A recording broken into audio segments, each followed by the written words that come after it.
Oh, wow. Hello, everybody. We are live. Brian, is that okay? Did that blindside you?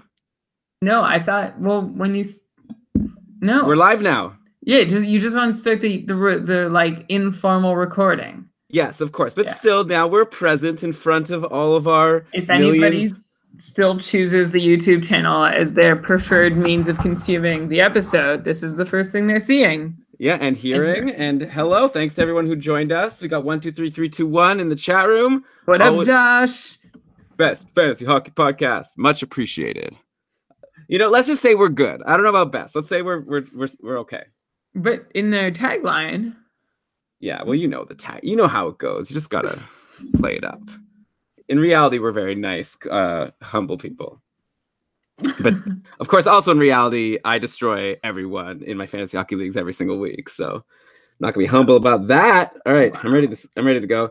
I destroyed Brad this week in the couple. Rude. Hi, Brad. Sorry. That did not go well for him. I'm 4-0, Brian. How about that? Very impressive. On my way. Yeah, you're on your way to legit re-earn your spot again in the top division. I'll just keep doing that for the rest of my life. I'm like Sisyphus. Is that his name? Pushing the boulder? Yeah. Yeah. Okay. I'm ready if you are. Yep. Or are you still writing about Elias Pettersson or something? No, I didn't write anything about Pettersson. You'll just figure it out as you go. It's fine. Okay, here we go. I've already started doing all the things, so I'm just going to start the show. Should I do a player name here? What's going on here? P.S. Karine? Okay, sure, why not? Pierre! Well, you can mute yourself before the coughs. Might be good. Okay, or we could start the show with Brian coughing as I yell.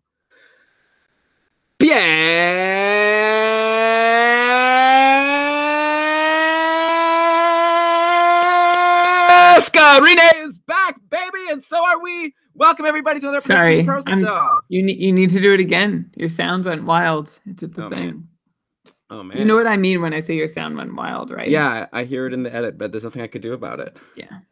Okay. There's no like button I could press to like not do that. YouTube should just not do that. How about that, YouTube? I feel like it's not YouTube. Is that allowed to? Well, it's definitely YouTube, right? I figured it was your own. My microphone?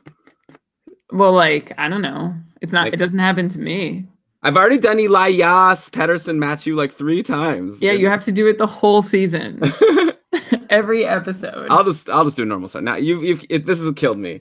I'm sorry. It's not your fault. No, I'm saying just the situation. Yes, hello everybody. Well, that's like the first episode of the show. Okay, now let's do this.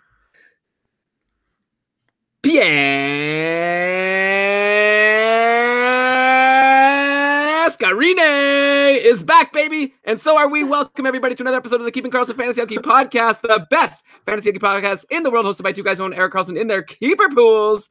I'm your host, Elon Dabrowski, and with me, as per usual, is the fantasy hockey robot himself to help me break down all the news of the past week, Brian Com.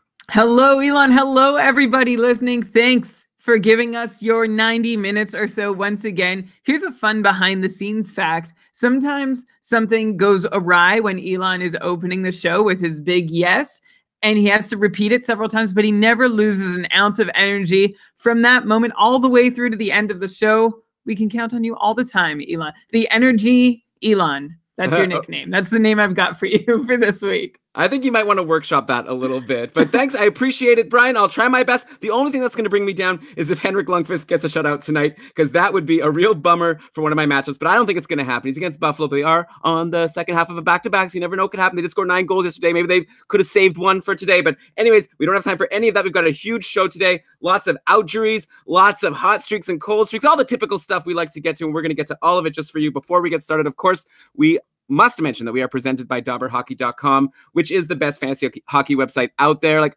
we wouldn't even want to be presented by any other site because that's number one. It would be stupid to be presented by anybody else. They've got all the tools you need. I love Frozen Tools. I use it to prep the show every single week. You have to check it out. The player profiles give you all the information. You got line combos from every game, including in real time. Plus, they've got the articles, the daily ramblings. I love them. Cameron Robinson has daily ramblings sometimes. I love his stuff. Great site, DobberHockey.com. But okay, Brian, let's start with outjuries and specifically with goalie outjuries because we had 4 goalies come back last week after either missing sometime or in some cases missing the entire season up to this point. Let's start in Nashville with Pekka Rinne, who had a very nice birthday yesterday. Happy birthday, Pekka Rinne. He signed a 2-year extension and then posted a 26-save, 1-0 shutout over Boston in his second game back after being activated from the IR. His first game back after missing 5 games was also a gem. He won 4-1 over Tampa. He stopped 42 of 43. Fantastic.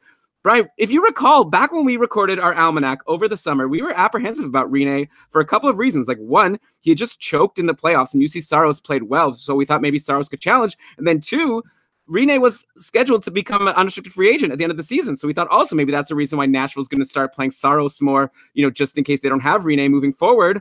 But you know what? We're 7 games in now. Rinne has a 5-1 record. He's got a .948 save percentage. Pretty clear at this point. He's a top fantasy goalie right now, right? Like, plus now that he signed this extension, we don't have to worry about this unrestricted free agent thing. Is there anyone at this point that you'd even prefer to Pekka Rinne at the moment if you could have any goalie of your choice? Or are you going to blow my mind right now and say to sell high? Like, is there a chance that he might not be able to keep this up? Like, he won the Vezina last year and he's looking great so far. Pekka Rinne is playing amazing right now, and I am going to crush the party a little bit and say that he's also playing over his head. But that also, like, I need to acknowledge that's something we've been saying about Pekka Rinne, that he's been playing over his head for now 3 years, going back to 16, 17. For whatever reason, Rinne has been playing some of the best hockey of his career in his age 34, 35 and 36 seasons. So a Rinne optimist might be saying that, hey, he's actually always been this good. And now we're seeing it for 2 years plus the start of another. So he actually, like, let's just count on this being Pekka Rinne. But of course, I'm not a Rinne optimist. I'm a Rinne realist. And my outlook is that, well, first off, Pekka Rinne, we need to acknowledge how great a situation he's in. He's playing on a top team in the league with one of the thickest D-corps. With one of the thickest D-cores in all the league, so that helps him. He's also got a very average penalty kill save percentage, which sometimes can explain unsustainably hot runs and sounds like a negative thing to say he has an average penalty kill save percentage. But no, that's actually a good thing. That means that all the success he's seeing is in a larger sample at even strength, so there's a little more hope we can see it continue rather than see it get influenced by the volatility of what happens to a goalie on the penalty kill. But Rinne is also 36 years old, and we've seen him have some small-scale breakdowns in each of the last 2 years that he has been largely very good in. So it's kind of like the fly in the ointment, right? So I guess I'd expect a larger fly in the ointment this year. Like, enjoy these runs for Rinne, but know that it's all the more likely that he's going to struggle as the season marches on. If you could, like, I'm not saying sell high, but if you could sell him for like another first or second tier goalie and then upgrade another piece along the way, then I would absolutely do that. Like, look at the guys who are struggling: Holtby, Hellebuck, Bobrovsky. If you can trade him for one of those guys and get a good upgrade on a forward or defenseman, absolutely, I'd go ahead and do that. But otherwise, if you're looking to live in the moment, there are few hotter goalie options in the league right now. You've got Halak, Gibson, Varlamov, Greiss, and Dubnyk as his closest all situations comparables, and none of them play for a team as good as Nashville. Well, maybe Halak. Yeah, well, but Halak's not as guaranteed to get the starts as Rinne, though we'll get to Halak a little later. And yeah, I love your advice, Brian, of trying to trade for a goalie that's not doing so well, but was drafted around the same place early on, because as we've come to learn, goalies are so unpredictable. Rinne's awesome now. Who knows if he's going to blow up later? But yeah, definitely, I don't know, not to say we blew it, but in the Almanac, we were apprehensive. We didn't want to put him in our top tier. At this point, if we were doing the Almanac right now, I'd have, in Schmore Goaliesborg, I'd put him in tier 1 for sure. So then we got UC Saros. We had Matthew in the chat room saying he's pissed about all this Rinne stuff because he drafted Saros. Saros, he had a couple good and a couple bad starts in Rinne's absence. Like, doesn't seem like he's going to be taking the #1 job anytime soon. He's not really challenging at the moment. Still, he's 6-2. He's got a .917 save percentage. So I feel like he's still one of the best backups to own right now if your league is deep enough to hold backup goalies. I feel like whenever he plays, there's a good chance he's going to win. But like, what do you think? I guess it really depends on the situation. But if Saros is your third goalie, and now that we've seen Rinne come back from injury and, sign this contract, would you drop him for someone maybe that's going to play more games, like a Craig Anderson or a Jacob Markstrom, who could see more starts but would definitely be on your bench whenever your other two goalies are playing because they're not as great options? Like, what do you do with a third goalie? Because I kind of feel like a backup goalie could be a really useful third goalie. just because this is the third, like the first two goalies are the ones you want to play whenever they play. So you're going to be benching the third guy often anyways. But with Saros, I feel like you might even want to play him over your other two guys when he does get the call. Yeah, so that's it. And a lot of the answer to this question depends on exactly what you're looking for to get from this goalie position in your roster. If it's someone you need a lot of starts from, Saros isn't going to help you there. If it's somebody you want a win, like if you just want an extra win a week, potentially, and hopefully not blowing up your save percentage at the same time, then Saros is definitely your guy. He's 6-2 with a 917, like you said, Elon, and that's really about where I'd have expected Pekka Rinne to be. It could still happen to Rinne, of course, but this makes sense as like the floor for a Nashville Predators goaltender this year. So if you have Saros or if you want Saros, what you get from him is a great chance at a win on any given night, and he's well protected by his team, and that gives him good chances to stop pucks. But you probably can't count on as many starts as you would have been able to had Rinne stumbled right out of the gate. It could still happen. Yeah, and remember when he got injured, we didn't even know how long he'd be out. So we were telling people, rush, grab Saros. Now you have to really think about it and decide if you want to hold him if you grabbed him at that point. Okay, let's talk about another injury now on Nashville. Victor Arvidsson has missed a couple of games with a lower body injury. His owners obviously want him back ASAP as he's had a tremendous start to the season. He has 12 points in 12 games. I don't think we know yet when he's going to be back. It doesn't seem too serious, but Johansson and Forsberg have also been so amazing to start the season. Both of them are over a point per game along with Victor Arvidsson. So that whole top line has been fantastic. Yesterday, Kevin Fiala was on the top line in Arvidsson's spot, and Kalle Järnkrok was on the top power play in Arvidsson's spot there. I feel like both of them could make for decent streams if Arvidsson continues to be out. Nashville, though, only plays Wednesday and Saturday next week, so you might not want to rush to add one of these guys. You're not going to get too many games, especially if you're going to have to sit one of them on Saturday. I feel like Nashville is kind of like Boston with one great forward line and then no other forwards to get especially excited about. Like, Brian, if you could on Nashville, aside from the top line, who would it be at this point? Like,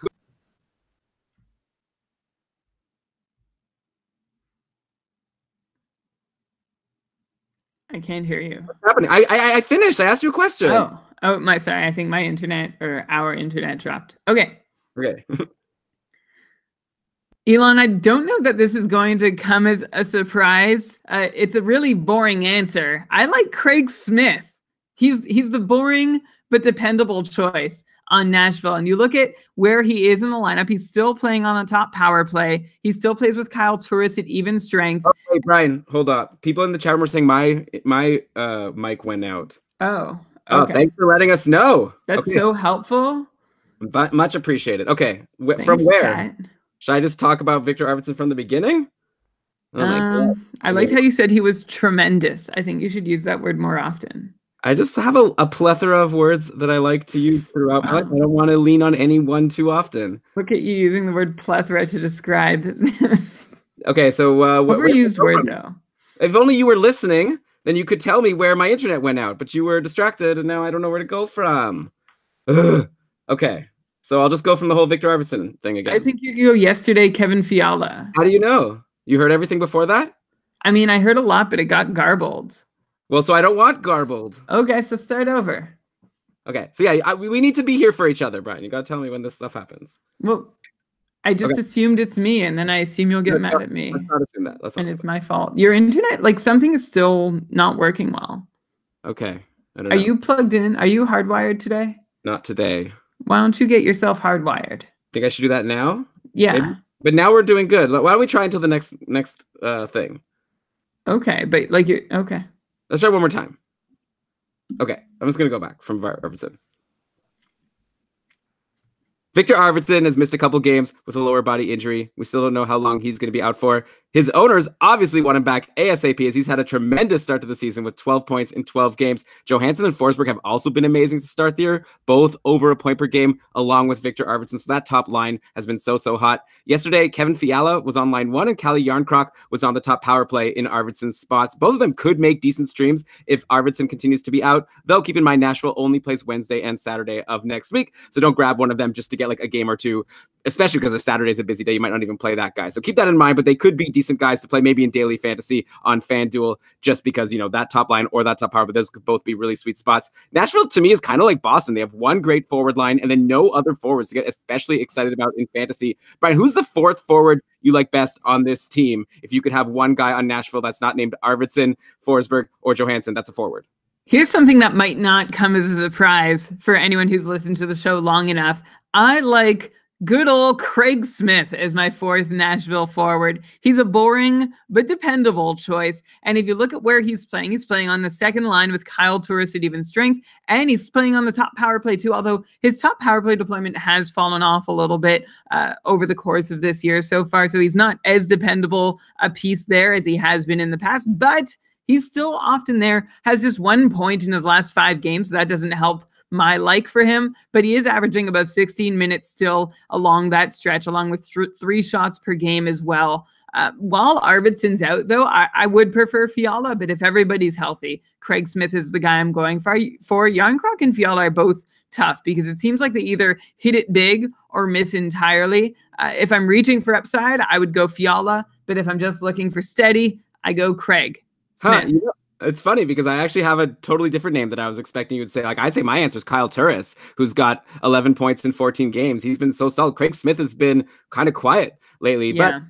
Good one. You gave me choices, and I thought I was being clever by saying none of the above, and then you out none of the above me. I mean, all I did was look at the point leaders. But yeah, I've streamed already Turris a couple of times in the cupful, and he's usually produced. So good for him. But yeah, generally none of these guys are worth holding. Dave for the stream scheme. Fun show title to say. That's a bonus show just for the patrons of Keeping Karlsson, talk about which players to stream in and out of your lineup every week depending on the schedule. He would definitely say to drop all Predators because of their bad schedule. And I concur, aside from that top 3. And of course defense. And of course goalie. But Brian, okay, another nice return before we get to a couple sadder ones came from Roberto Luongo. He was the surprising starter in the second game against Winnipeg over for that 2-game series in Finland. Luongo was amazing. He stopped 32 of 34 shots in a 4-2 win. Florida is very lucky to have him back, as Reimer and Hutchinson were both just terrible in Luongo's absence. They both end the month of October with sub 890 save percentages. We considered James Reimer as a high-end backup going into the season, like potentially on a level with a UC Saros or maybe a Grubauer, as like a goalie that could potentially take over the job. At this point, I feel like he's an easy drop with Luongo back, right? Like, got to imagine Florida's going to need to ride Luongo for a bit in an effort to get their season back on track. Like, I know you might say they need to rest Luongo because he's old, but at the same time, if they want to make the playoffs, I don't think they could be playing James Reimer. So Luongo is another goalie like Pekka Rinne, who I've just been waiting for him to come down from a great 2016-17, and he hasn't. And yeah, I did say 16-17 because he stayed up Luongo after that great campaign through 17-18, and now through barely any time, but is still doing well this season in his age 37, 38, and 39 years. But also, like Pekka Rinne, I'm just waiting. This doesn't give me a whole lot of extra confidence, Luongo. I'm still just waiting for the other shoe to drop. And when it does, you figure that James Reimer gets another chance. But at the same time, I am losing faith in Reimer's ability to ever really push Luongo in a meaningful way. Reimer has played below the level of an average NHL goalie this season relative to the types of shots he's been facing. Like, not by a ton, but enough to be kind of wary about. And this has been going on for long enough that we are sort of wary about. So I'd probably let Reimer go in most leagues and then keep an eye on him for spot starts whenever they're scheduled to happen. His failure to really make a push while Luongo was out just means that Luongo gets a little more rope when he does struggle. So Luongo owners should feel good about Reimer struggling in Luongo's absence. Yeah, I mean, if/when he struggles, right? Like, maybe Luongo will be good. He was great pretty much for all of last season, except for the times when he was injured. Okay, I'm going to pause. I'll go plug in. I don't know if you heard what I said at the end of that. You said when Luongo struggles. Yeah. Okay. Yeah, I get it now. Okay, so 1 sec. I'm just going to go plug in. Peter for backing me up. Elon always listens to other people before me. It's very useful to have some support.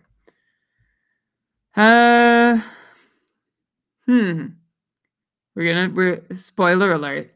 We're gonna talk about Hoffman and Huberdeau next, and then Yandel, and then we're gonna go to Carolina, and then from Carolina, little stop in New Jersey.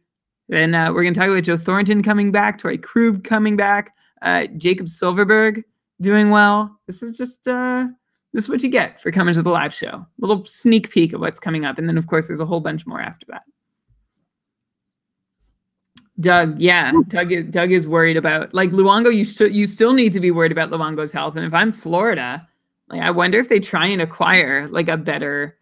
Although I feel like they can't. Like Here, let me Ryder's ask you been about that on the show then, and we can make it show stuff because it sounds interesting. okay. I was just trying to do the thing that you do when you entertain the crowd. Okay. So yeah, Brian, I'm curious to get your opinion. Like, what does a Luongo owner do at this point? Like, his stock must be really high because Florida scores a lot of goals. He had this great return. Is it a time when you maybe try to trade him before he gets injured again? Like, it's a risk to hold on to him. And like you say, maybe he'll also just slow down because he's getting up there in age. Like, is he the kind of guy that you hold on to and you're happy with? Or are you actively shopping him maybe for a goalie that's not doing as well, but is like more reliable to just stick around all season long? Like, you know, maybe, I don't know, like a Martin Jones or whatever. Yeah, well, after 2 games, good luck selling high on a 957 Roberto Luongo, unless you're looking at a team who's desperate for a goalie. You might be able to in that case. And if you do own him, yeah, like I just finished saying, you're just waiting. Like, the sky feels like it's going to fall. Like, it should have fallen at least a little more, like at least somewhat over the last couple of years. So there is a moment that's going to come where Roberto Luongo is going to struggle. And there might also be a moment where he struggles due to injury and he gets injured again. And at that point, you have to wonder if Florida gets tired of looking at James Reimer, although they sort of have no other choice with the contract they've given him. So, Elon, you asked about selling Luongo. Yeah, if you don't really need him and you can sell him to someone who really does, by all means, go for it, because this isn't going to last forever. Is that... I'm assuming you need him. I'm saying if you want to trade him for a starting goalie who's like not doing as well, but like, yeah, like you need him. You need a starting goalie who will be good. And it just, if you don't want to rely on Luongo, but I think you've given your answer for the most part. Like, hopefully he'll be good, but maybe you might want to get someone with a little less upside in exchange for a little more like reliability. So yeah, you don't want to be leaning too heavily on him. Though I am in one league, and I hope it'll go well. Or maybe I'll trade him. I don't know. Okay. It's worked for 2 years more than I would have thought over the last 2 years. And also just Florida, like that team could be really, really good. And Luongo seems like the kind of goalie that couldn't give it. Okay, so outside, like, so speaking of all these amazing forwards, like let's spend some time just drooling over some of these guys. You've got hashtag Team Dadonov. He's on an 8-game point streak. He's up to 13 points in 11 games. I love me some Dadonov. You've got Mike Hoffman currently on a 9-game point streak, which is all the more impressive considering he hasn't even been on the top power play lately. Yet he has 9 points in 11 games overall, 42 shots. Hoffman has been like everything Florida was hoping for. Elon, your internet blew it again. From where? From your response to me seeing, like when you talked about your P8 leaning on Luongo in the PHL. Oh, that was so long ago. I mean, we just got confirmation from the chat from Peter NK. Just tell me when it happens so I could just do it right away. Okay. I plugged in. I don't know. Well, okay. But I wasn't sure if it was me or you. I feel like, I don't know, if you want to like restart your browser or something, like refresh. I don't know. Let's just try. Let's just keep going. That's what you said last time, and look at the time it's costing us. Okay, so let's go. That's not the moral of the story here. So fine. I could leave. I don't know what happens when I'm the host and I leave. I don't want to lose the whole thing. Okay.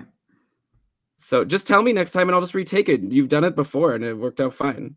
Sure. I just didn't know if it was you or me. Just always assume it's me. Okay, so where should I go from now? Like, you've bred me to believe otherwise. I said don't lean too heavily on Luongo, and then you can say where you were talking about how you lean on him. Oh. Okay.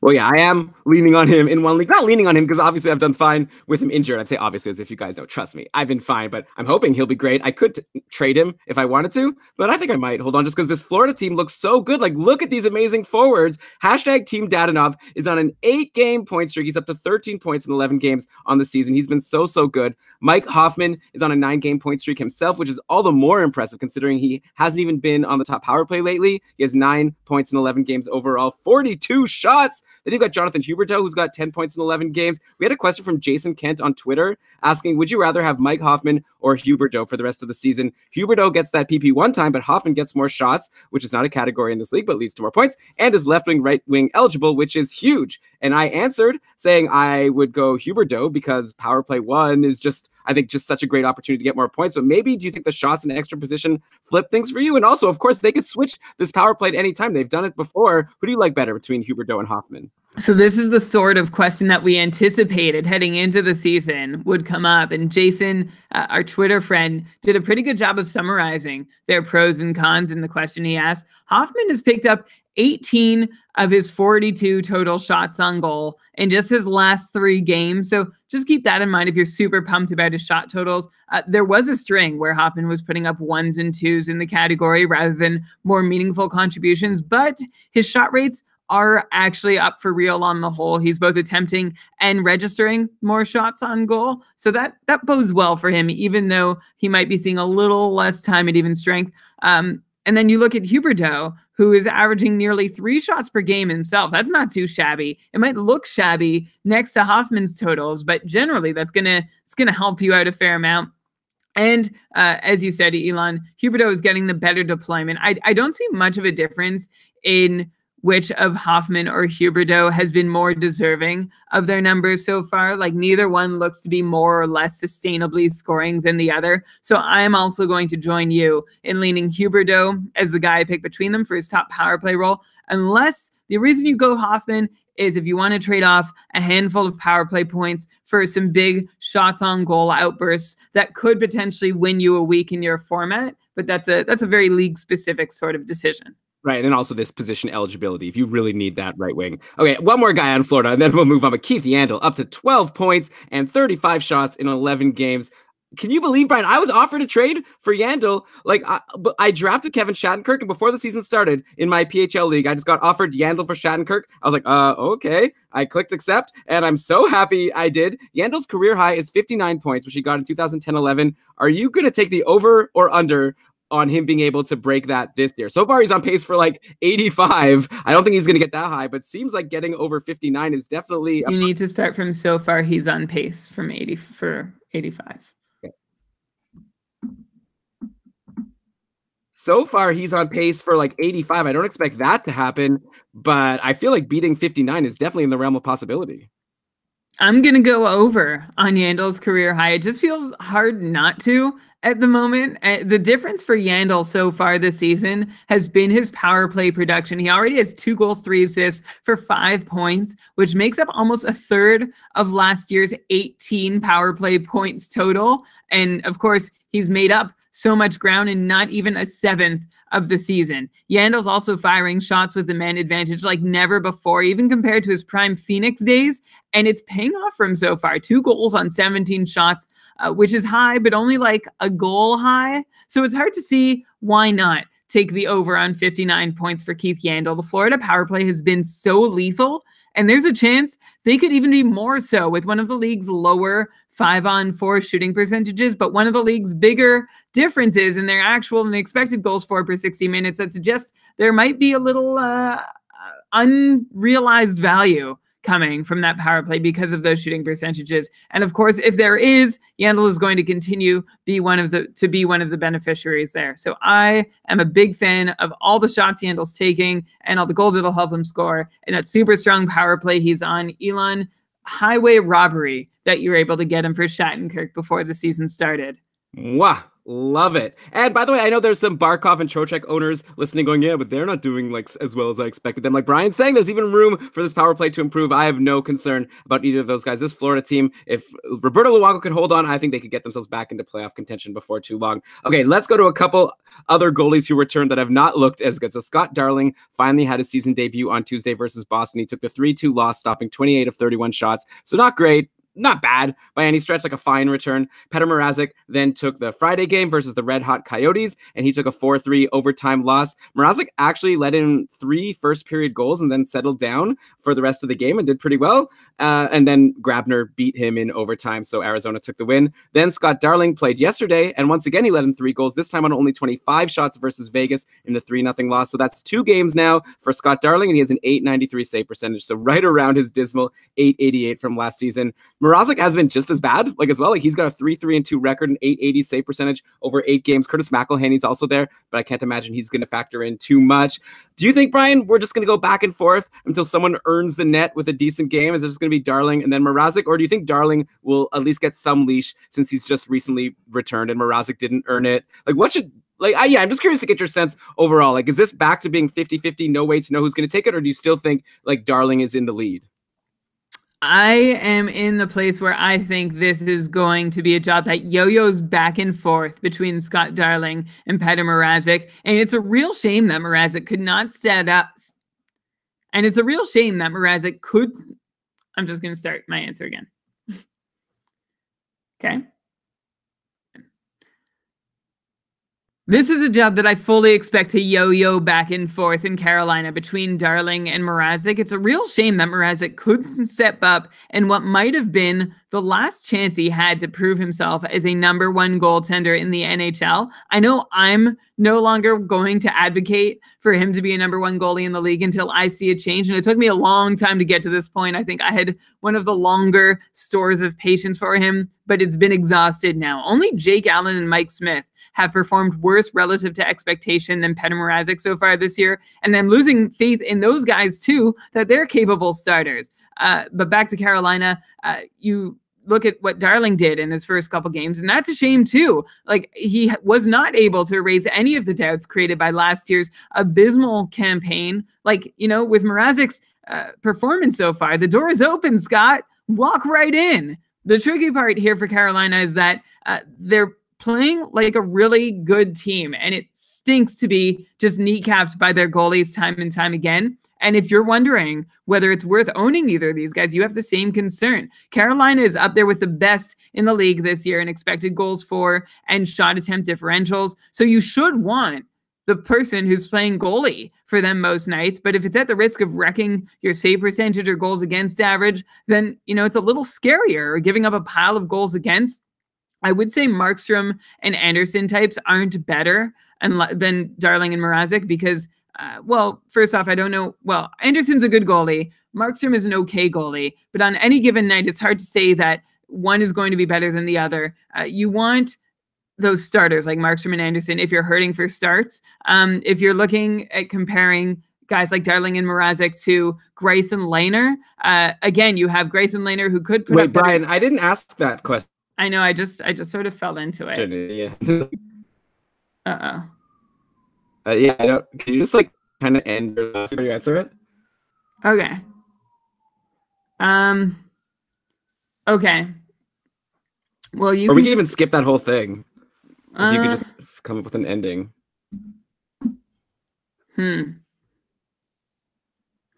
Why is Peter saying robot mode? Yeah, you went bad again. Just now? Yeah. Okay, I don't know. The show's not going as smoothly as last week. No, not at all. What were you saying? Like, you just say. I started answering your next question that you never asked. You asked me when so I mean, you could end like here. I've highlighted a line in my notes that I know there's a cut point. You could just but it was good after that. Also, you said that they have a high expected goals for. I'll just start from there. Okay. Okay. Okay. The tricky part of knowing what to do in fantasy with Darling and Mrazek is that you should expect good things from them. Like, they get to play behind one of the best teams in the league so far this year. The Carolina Hurricanes are up there with the best in expected goals for and shot attempt differentials. So you should want whoever's playing net for them on most nights, but then you run the risk of wrecking your rate stats at the same time, at least until one of these guys actually bucks up and shows he can perform, which I'm not holding my breath for anymore. Yeah, I feel like it's really tough to pick between the two. Like, which one do you want? And also, like, what do you do? Like, there's a lot of people who drafted Darling, stashed him in IR, and then have been waiting to, get him back. And now at this point, if you have Darling and you have some interesting goalies in free agency, like let's say like a Markstrom or Anderson, like I mentioned above, or if like Leonard and Greiss are out there, or like a Saros, Grubauer, Reimer, like all these different types of goalies that you might find in free agency, do you hold Darling? Because he still, I think, has a chance to be the starting goalie over on this really good team. Though at this point, like, I just don't have that much confidence. I feel like if I had to bet right now, I would bet on Mrazek actually to get more starts. Well, that's the thing. I have no idea who's going to get more starts. So if you're deciding whether or not to own one of these guys, you've got to be okay with sacrificing half the starts and also some rate stats in the hope that he'll like the guy you have is going to find his game and pick up a win at a time that you need it. But it's such a frustrating thing to have a really great team with no goalie. Yeah, that is definitely true, though. They haven't been as great a team lately, right? Like, Carolina hasn't been scoring as many goals. They actually switched up their lines midway through the game versus Arizona a couple days ago. They put Andrei Svechnikov on the top line with Aho and Furlan, bumping Teravainen to, I guess, the third line with Lucas Wallmark and Jordan Martinook.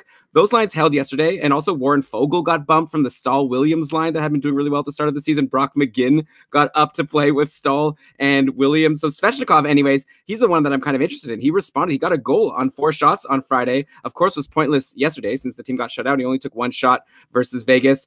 Svechnikov is very interesting, right? Like, in a keeper league, obviously it's a whole different conversation, but in a one-year league, like, Svechnikov had a slow start to the season, only 5 points in 14 games so far. But I feel like if he was dropped in your league, which I've seen him dropped in a couple of my leagues now, do you think people should grab him for at least however long he gets to play with Aho? Though, I guess another question is, how likely is it that the Hurricanes are going to keep Svechnikov playing with Aho, considering they just got shut out? Their original lines were doing so well at the start of the year. I kind of feel like they will want to just go back to them.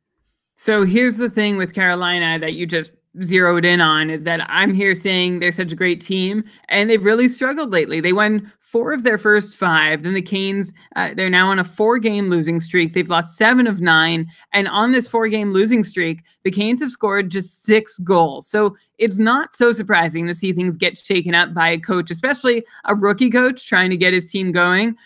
I'm a believer that Carolina is not going to be down for long, and so I'm not getting overly concerned about what that means for their goaltenders or their scorers. It's just a matter for Svechnikov if he's going to find himself in the right place at the right time. Like, if pucks start going in while he's playing next to Aho, then he probably gets to stay next to Aho. If it's another couple games of poor results with him playing next to Aho, then he probably goes down to the third line. So I feel like this really could come down to fortune or misfortune as to whether Svechnikov is worth grabbing. If you want to make a speculative add and you have the roster space that you can afford for him, I would be happy to go ahead and add Svechnikov. Remember, he's a guy we'd hoped could score 25 goals. Others were hoping for 30 goals this season. The talent could very well be there. And to realize that potential for Svechnikov, some more 16-plus minute outings with Sebastian Aho could be the catalyst.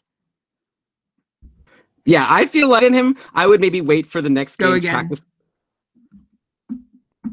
Yeah, I feel like I would be interested in Svechnikov, but I would wait until at least the next game's practice lines come out just to confirm that he's still playing with Aho, because he is a talented guy. I think that he could do really well there, but he's got to be given the opportunity. Okay, let's go to another goalie that returned. Corey Schneider made his season debut on Tuesday. He jumped in versus Tampa after Kincaid got pulled in the 8-3 massacre.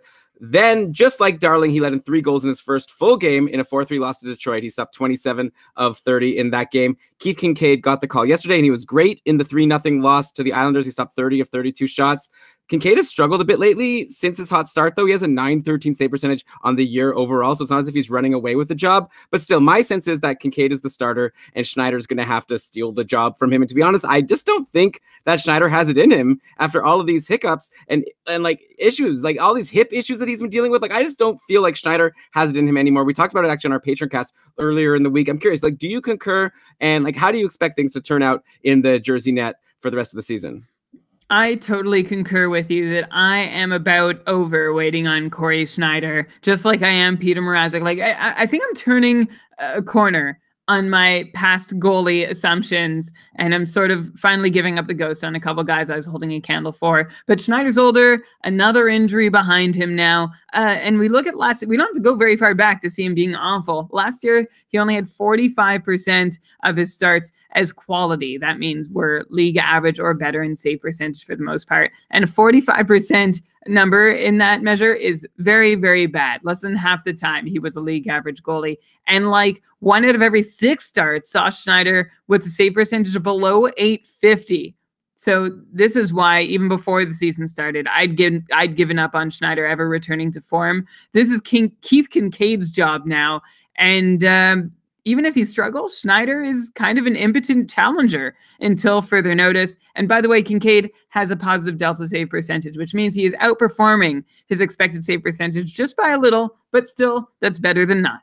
Yeah, Yeah, for sure. And of course, like I think early on in the season, like I think Kincaid's getting a lot from like these first like few games where he was amazing, and then he's been worse lately. So like your numbers for the whole season, I don't know if they tell the whole story. And obviously, as the episodes go on throughout the season, we'll be able to be more specific and be able to rely on these numbers a little bit more. Brian, okay, we still have some more outjuries to discuss, but we got through the goalies. And before we move forward, let's take a second to thank our sponsors for this episode, which are our friends over at SeatGeek. SeatGeek is the place to go when you want to get tickets to events, because getting tickets online can be far too complicated. There's hundreds of sites out there, varying levels of reliability. It's hard to know who to trust. That's why SeatGeek is the way to go, because they pull millions of tickets into one place so you can easily find the seats you want for a price you're willing to pay. There's nothing quite like being there in person, and SeatGeek will get you closer to the action for great value. In fact, I'm supposed to at this point tell you about an experience I had with SeatGeek, which I'd be happy to do, but we actually had a patron, Peter, who used the SeatGeek promo, which Brian will tell you about in a bit, and this is what he said. He said, well, I have a feeling this testimonial is going to get on Sunday's show. He wrote this in our Facebook group. He's saying, I was trying to buy a Fleetwood Mac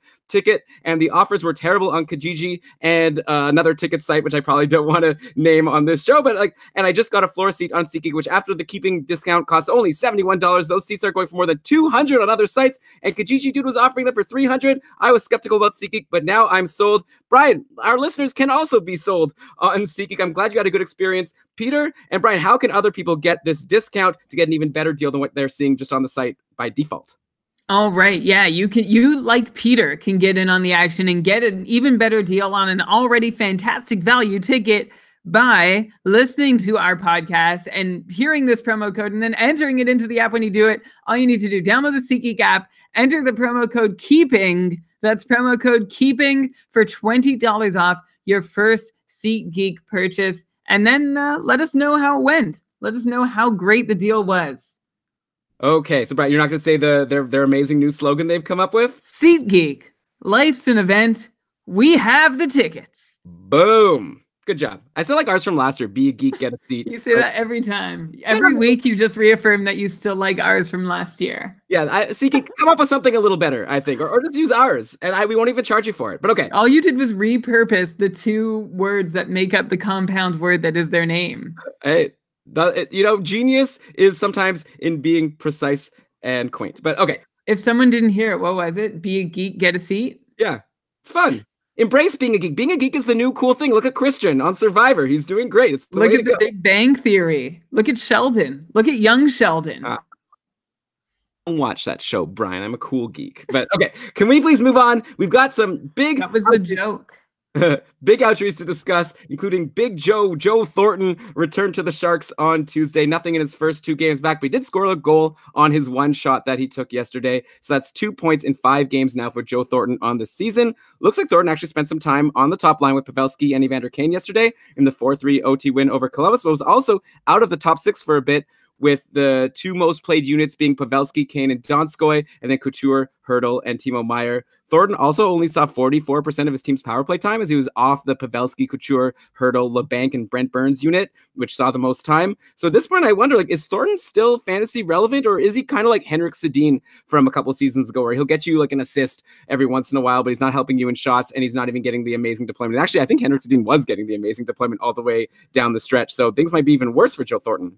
That's a pretty apt comparison, Elon. This is an older guy who knows how to stay relevant in the league by being an amazing passer and making the most of every movement that and every inch of iota of effort that he exerts on the ice, but it doesn't necessarily translate to fantasy relevance. Thornton's upside is certainly limited. I had him about 55, 60 points heading into the season, and that was assuming that he was top line, top power play, which Thornton isn't getting you, as you mentioned, Elon. So that's what I'm waiting to see now. Just how does Thornton end up getting deployed? Is this where he stays in the lineup? Is there room? Is there some upward mobility possible? If Thornton is a free agent in your league, you've probably got time to wait and leave him there, especially if your league devalues him because of his low shot output, or if your league has a goals bonus, because he is mostly just going to be dishing passes rather than putting any pucks towards the net. Yeah, I mean, if you have Thornton, maybe hold him for at least one more week. San Jose plays 4 games next week, including on Friday and Sunday, which are useful off-day games to get. But if he doesn't do anything in that week, then I think it's time to let him go, unfortunately. Still maybe valuable to the Sharks, but not so valuable in fantasy. Okay, so Brian, some interesting hot streaks and cold streaks on the Sharks that I'd like to discuss. First of all, Brent Burns, he's on fire. He's already up to 16 points in 14 games on the season. Also, the Couture, Hurdle, and Meyer line are all at or above a point per game. They've been amazing. Unfortunately, Tomas Hurdle left yesterday's game with a head injury after being hit by Christian Folin, so we don't know the extent to that injury. Hopefully, Hurdle will be okay. I want to quickly dig into Timo Meyer, though, whose 2 goals yesterday brought him up to 11 goals and 16 points in 14 games. That's crazy. 11 goals in 14 games for Timo Meyer. We predicted he'd be good, but not this good. Brian, is this production from Meyer sustainable or fleeting? Like, are we looking at a potential 40, 45, 50 goal scorer? Not this year, at least. That's going far. Let's take a quick check-in at Meyer's shooting percentages. So he has 7 goals on 34 even strength shots, 2 goals on 8 power play shots, and altogether Meyer has scored 11 goals on 46 shots for a 24% conversion rate. So seeing some shooting luck there. But outside of that shooting luck, I'm still feeling pretty good about Meyer. The big discussion preseason was how long he could hold a relevant top 6 spot. And the answer is now 14 games and counting. And it feels unlikely that Timo Meyer is going to lose this deployment while he's clicking at the rate that he is.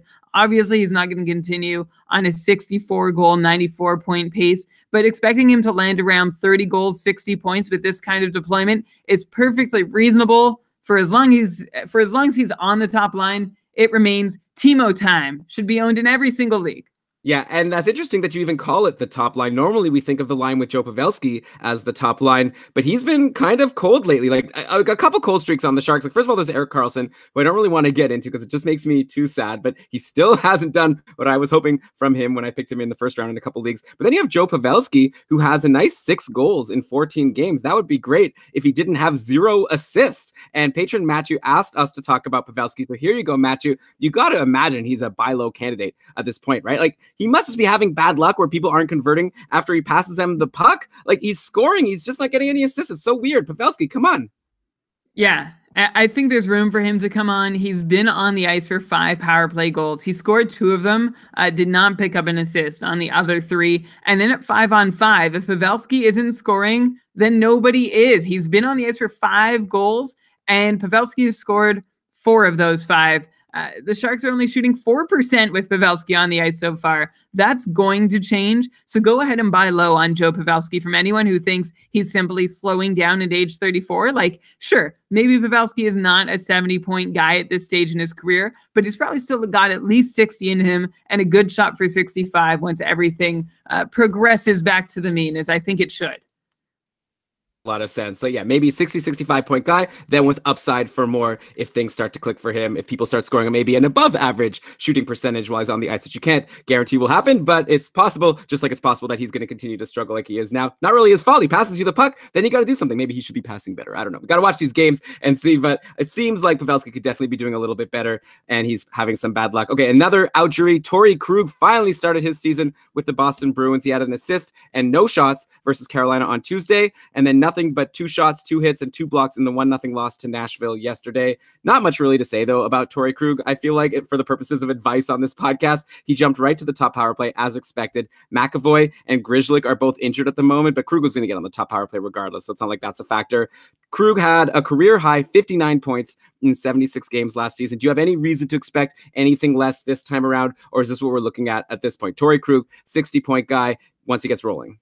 Yeah, same as usual for Torrey Krug. Although I guess I should clarify that, you're saying, should we expect any less from Torrey Krug? But we also shouldn't expect any more from Torrey Krug. He's in his age 27 season, and you should just be counting on what we've been able to count on for the last couple years now, which is he'll pace for about a couple hundred shots, close to 20 power play points, and 60 points on the whole. And you should be very happy with that. Yeah, I feel like a guy like Torrey Krug, he's very dependent, right, on being on this top power play and cashing in on all the power play points that Boston's able to get. So it's not as much up to him. Maybe it's kind of like up to if you expect Bergeron and Marchand and Pasternak to be able to keep it up. But I agree with you, Brian. In the end, like 20 power play points seems reasonable. I really like Torrey Krug. If he has like another 1 or 2 bad games, I'd be happy to try to make a trade offer for him and get him before maybe he gets back into game shape. Maybe it's hard after missing the whole season with an injury. Sure, I do also want to like make sure though that we're not just saying Torrey Krug is just happy to be there on the top power play unit while everybody else does well around him. We've seen McAvoy in that spot. We've seen Grishlik in that spot. Like Torrey Krug has something to offer there. He is not just riding coattails. Yes, that's true.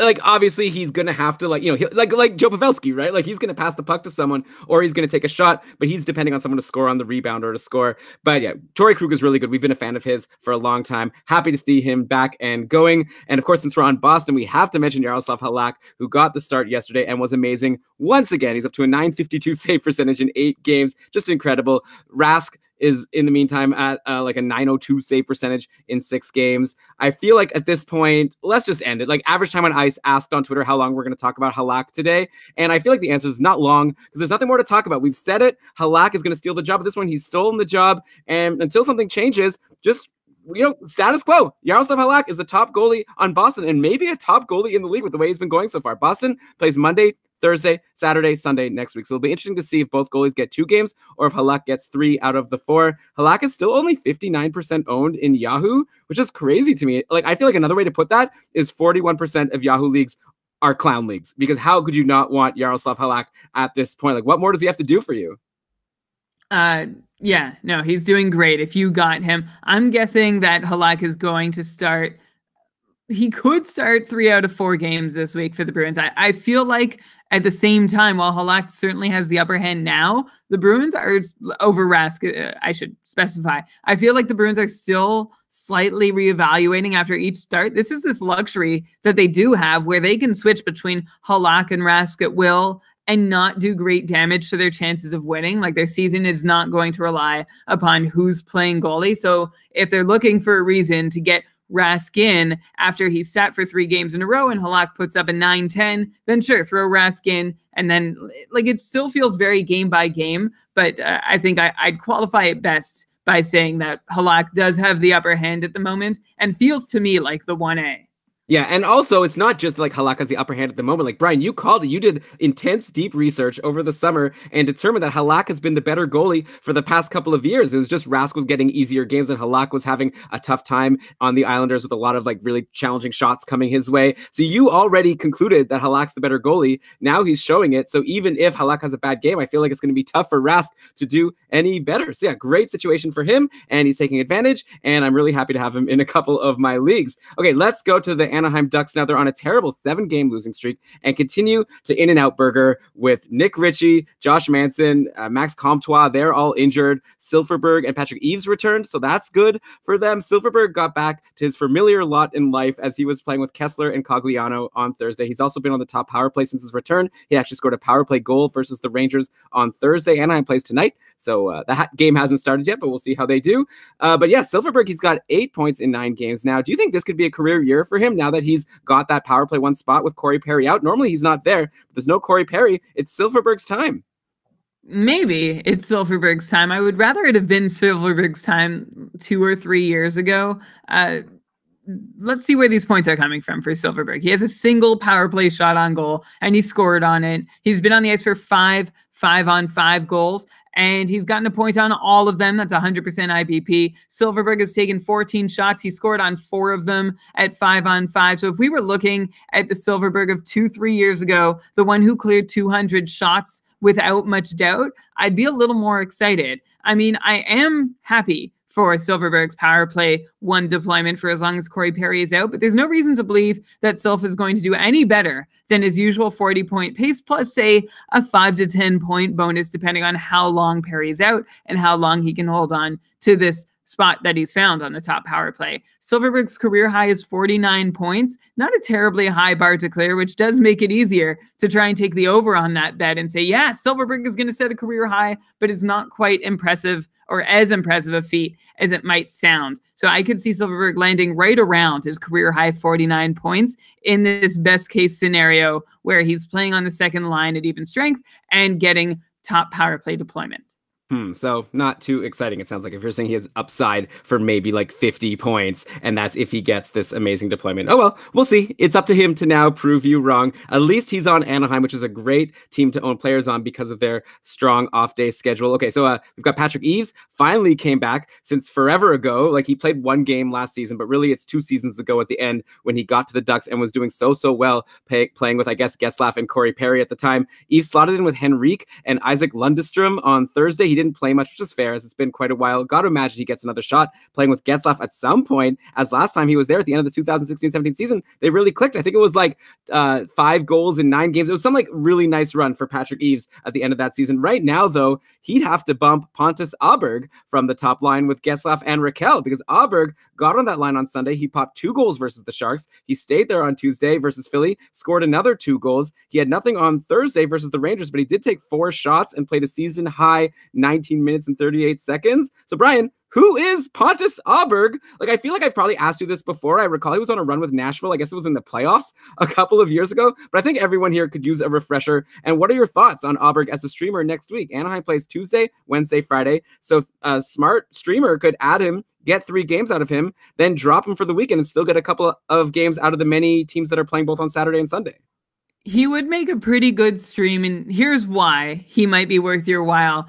First off, who is he? Pontus Aberg, 5'11", native of Stockholm, Sweden. He was drafted by Nashville early in the second round of the 2012 entry draft. He's now 25 years old and with his 3rd NHL club, and Aberg has proven productive, at least in the minors, with 60 points in his last 62 games over the past 3 seasons in the AHL. Much of those games coming not this year, not last year, but the year before that. Then he's just played a handful of games since then, but still nearly point per game player in the AHL. And Aberg has really yet to be handed a top 6 or top 9 offensive role with an NHL team, which is like one of my pet peeves and has been forever. I still remember when Jason Spezza was like trying to break into the league and he was crushing it in the minors. And then every call up he'd get to the Ottawa Senators, Jacques Martin would put him in a checking role. And it's just like, this is where you want Jason Spezza to succeed? Why don't we just put him, he's a scorer, put him in a scoring role. So finally, we're going to get to see what Pontus Aberg can do in a consistent scoring role. Which makes him one of the more interesting Flyers to appear as the 3rd piece on this top line in Anaheim with Getzlaf and Raquel. We've seen a lot of guys go through that revolving door, even back when it was Getzlaf and Corey Perry. And some of them we never had much hope for to begin with. But this, in Aberg, we've got a plucky young winger with some offensive chops. So I'm curious to see what he's going to do with the time, which makes him worth a stream. Just don't expect him to keep scoring on 29% of the shots he takes. However, it does bode well for Aberg that he has taken 2 or more shots in each of his last 4 contests, including 4 shots on goal in his most recent one. That's great. Keep doing that. Yeah, keep doing that, Pontus. And of course, the big concern also is, like I said, Nick Ritchie is injured. I believe Ritchie, after coming back, and signing his contract, I think he was playing on the top line before he got injured again, so he could bump Aberg. But if Aberg plays well, like Anaheim's not exactly scoring a ton of goals, so they'll do whatever they can to keep any goals coming because it's been tough for them lately. Let's go to the St. Louis Blues now. Another Outdry. There's another nice one, like just like Patrick Eaves, where it's really nice to see him playing again. I'm also really happy to see Robbie Fabry back in the lineup. He had an assist versus Vegas on Thursday in his return. Nothing yesterday in the embarrassing 5-1 loss to Minnesota. Not even a shot for Robbie Fabry, which isn't great. But again, I'm happy to see him play because it's been forever since he's played. He got injured. He missed all of last season. Like, this was a guy who at one point was a prospect that we were interested in. Like, he was drafted very high.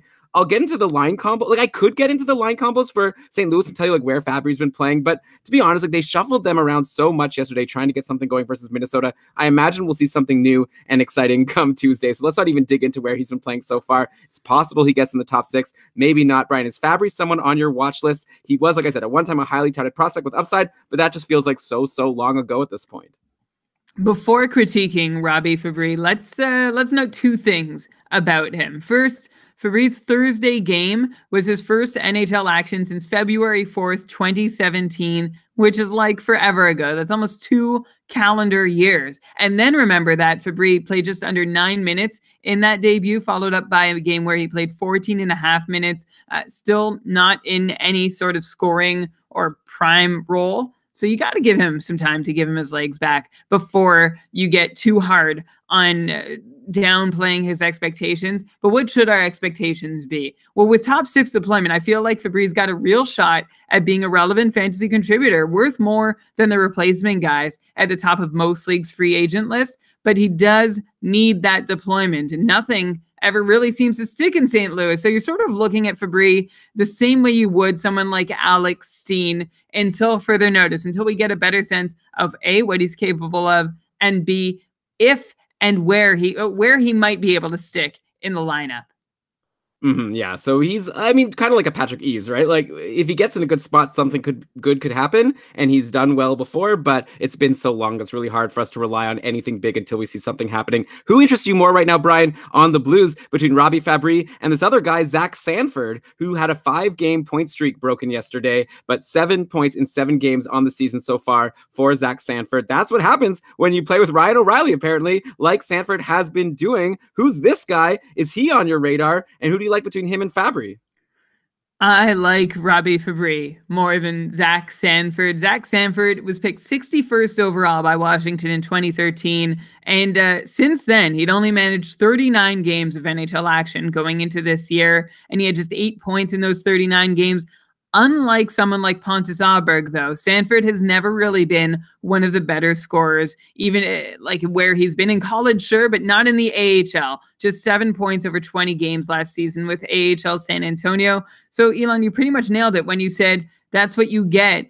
What Sanford has given you is what you get when you play with guys like Ryan O'Reilly and whoever else in the top six in St. Louis. He is completely line dependent, more so than Fabry, I think. And there's no reason to believe that Sanford's production continues. I would rather take a flyer on Fabry than on Sanford. Okay, so 2 follow-ups there. First of all, you're saying Fabry, I'm saying Fabry. How confident are you in the pronunciation? I am fairly confident that it's Fabry. Okay, so I will say Fabry, like the cleaning product, right? Febreze? Yeah. Okay. Do people make that joke? Is that a thing that people have been... Is there like fantasy hockey teams named the Febrezers, and then they have him holding this like spray? That's a free idea for anyone out there. Yeah, or maybe an episode title for you, Brian. But maybe we have to wait for Fabry to do something first. Second question is, like I feel like I'd rather just take Zach Sanford just because he's the one playing with Ryan O'Reilly. Though maybe they're going to shake things up, like I said, after this terrible loss. Another power play assist for Vince Dunn yesterday. That's now 7 points in 10 games overall. You may be approaching a clown league if he's still available, just like Halak, like I said before. Like Vince Dunn seems to be a fixture on this top power play. Am I wrong? So I have Vince Dunn available in a league where I'm holding out hope for Shattenkirk. Like you hold 3 defensemen, that's it. You never want to hold more. Shattenkirk's my 3rd guy. I have Shea Weber stashed. I have 24 moves left for the year. I don't think I'm going to add Vince Dunn, but it is crazy that nobody else has. You should. He's like, we are finally going to say for the first time in like the year and a half this has been going on, Vince Dunn is the St. Louis top power play quarterback until further notice. That's just how it is. So you should own him. He should be owned in all leagues.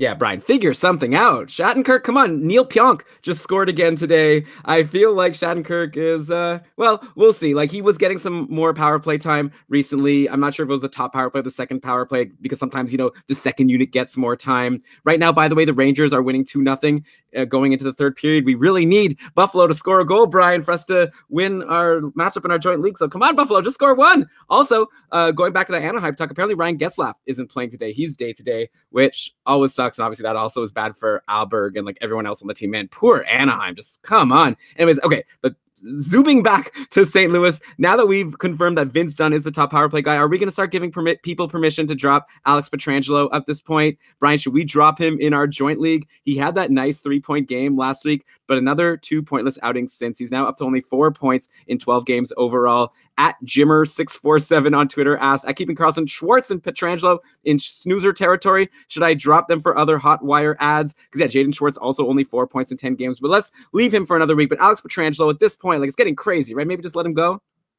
I It's so hard. I want to say yes, but it's never a good time to drop someone with Petrangelo's upside for nothing at all in return because, well, you've probably put a lot into grabbing him and adding him on your team, but at some point you do have to cut your losses and be okay with sunk costs. Here's the thing. If your team can withstand holding Petrangelo in a roster spot, then do it. Like I don't think there's much reason not to. But if you can't withstand wasting a roster spot on Petrangelo, waiting for him to come around, and there's also a replacement in free agency that you could replace him with, who would actually make a meaningful difference in your matchups, then yeah, maybe the time has come to finally let go of Alex Petrangelo. One telling number with him is 20 shots on goal. And that's an only 20 shots on goal in 12 games. His shot and shot attempt rates are way down at 5-on-5. And it's really hurting those who hope for more than 2 shots per game based on his recent years. At least to tide hit them over until he starts putting up points. Like, okay, Petrangelo has only gotten in on 2 of the 9 5-on-5 goals he's been on the ice for. So that's a reason that some people might say, yeah, there's still some room for things to improve. He's just getting bad luck. But even with a couple more points to even out what should be unsustainably poor variance that's affecting his numbers, Petrangelo is still barely pacing for above 40 points, which is not what anybody drafted him for. So you should feel free in a shallower league to let go of Petrangelo. In a deeper league, it's almost like you really have to weigh him against who you're going to actually be able to replace him with on your roster. Or if you're turning it into a streaming spot, make sure it's actually going to help you rather than just ditching him. Yeah, I guess one thing that I like to do is think about if I drop someone, are people in my league gonna jump on him and like use their waiver priority to get him? You know, like if someone like Jake Muzzin or whatever has been dropped in your league and no one's cared about that, then probably you could drop Petrangelo as well. But like you probably have a sense of your league, because I feel like if you could drop him and no one adds him, just make sure you have dibs to get him as soon as he does better. Like, you know, as soon as you see him get a point, be the first one to grab him back, because he clearly still has the potential to be good, but there's no point holding him while he's doing nothing, and there's no guarantee he's ever going to do something now that Vince Dunn is the guy there. Okay, so Brian, in the vein of Sanford and Auberg, maybe I'll formalize this question that I always ask you and make an official new Keeping Karlsson segment called Who is This Guy? And in this segment, I'm going to ask you about players on hot streaks that casual hockey fans may not even have ever heard of before. And I want to start in Edmonton now and ask you about Mikko Koskinen, who didn't get a game in until last Saturday when he was in net for a big 5-3 win over the Nashville Predators. And then after Kemp Talbot took the loss against Minnesota on Tuesday, Koskinen got the Thursday start versus Chicago, where he turned in a 40-save shutout. Amazing. So then Koskinen was rewarded with the start again yesterday, second start in a row, where he only stopped 23 of 26 shots, but that was good enough for a 4-3 win over Detroit. So at this point, we've got Mikko Koskinen 3-0 on the season with a .935 save percentage, while Cam Talbot is having a much more pedestrian season. He's 5-4-1 with a .904 save percentage. Brian, who is this Mikko Koskinen guy? Do you think he's going to threaten for starts? Should Talbot owners be worried? This seems like a concerning situation. I don't know, maybe not to the Halak Rask level, but maybe a minor version of that at this point.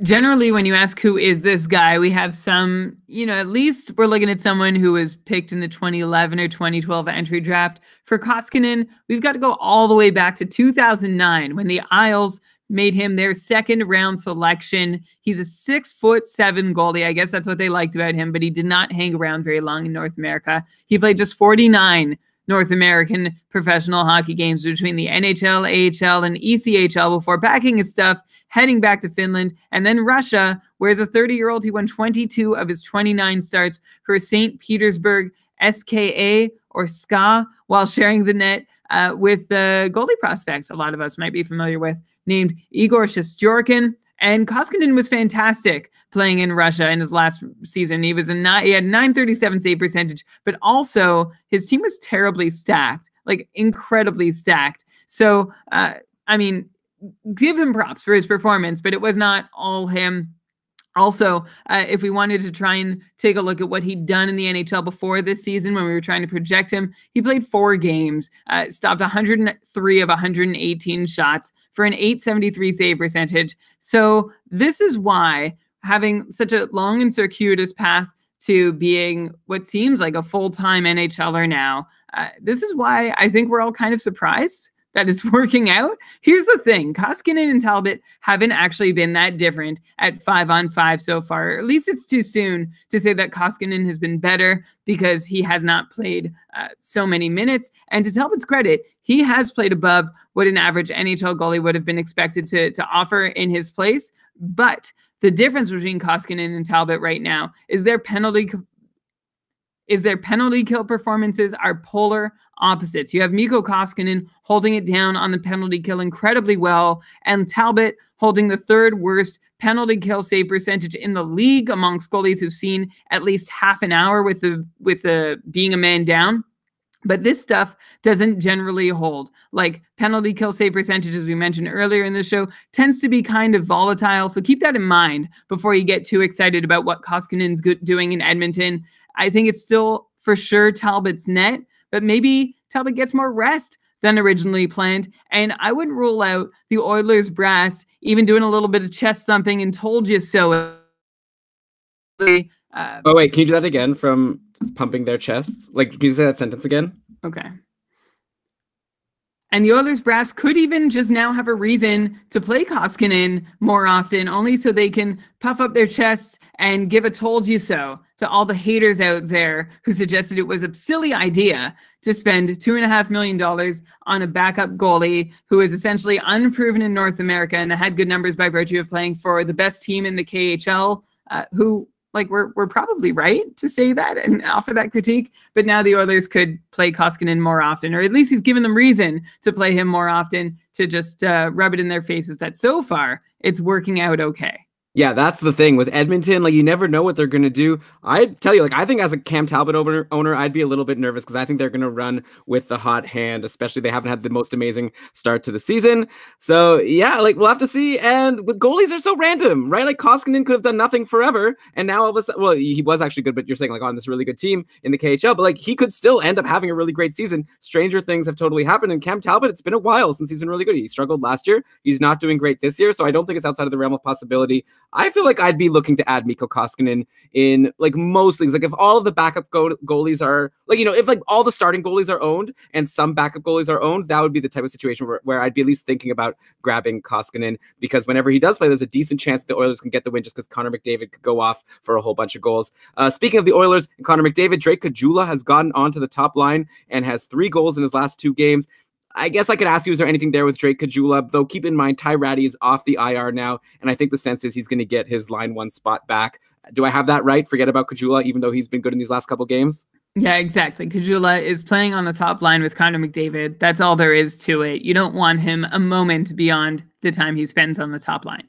Yeah, and so Ty Ratty will once again get this opportunity to play on the top line. Let's see if he can do something with it before he gets bumped for a Drake Caggiula or a Yamamoto or whoever else gets a turn there as the season progresses. It'll be fun, Brian. We should keep track at the end of the year and then list off all the players who got to play with McDavid and Ryan Nugent-Hopkins on that line. Another line that's a lot like that is on Pittsburgh, where the Sidney Crosby line keeps on changing. Like it's been Crosby, Gensel, and someone else all year long. Derek Brassard actually got onto that spot, and he was looking really good there before he got injured. He had 4 assists in 2 games, but now he's missed the last 4 games with a lower body injury. I feel like Derek Brassard could be a good stash if you have room in your IR, because maybe he could come back and get on the top line. Though in the meantime, Dominic Simone has been there, and he is on a 5-game point streak, or he was on a 5-game point streak before that got broken when Pittsburgh got shut out by Toronto yesterday. Simone has also been getting regular second power play time for whatever it's worth. So, Brian, I got to ask you now, who is this guy, Dominic Simone? I know he's been there before for stretches last year, but there's maybe some new listeners who have no idea who this guy is. Is this your typical ride the guy playing with Crosby but don't expect it to last kind of thing? Same with Caggiula?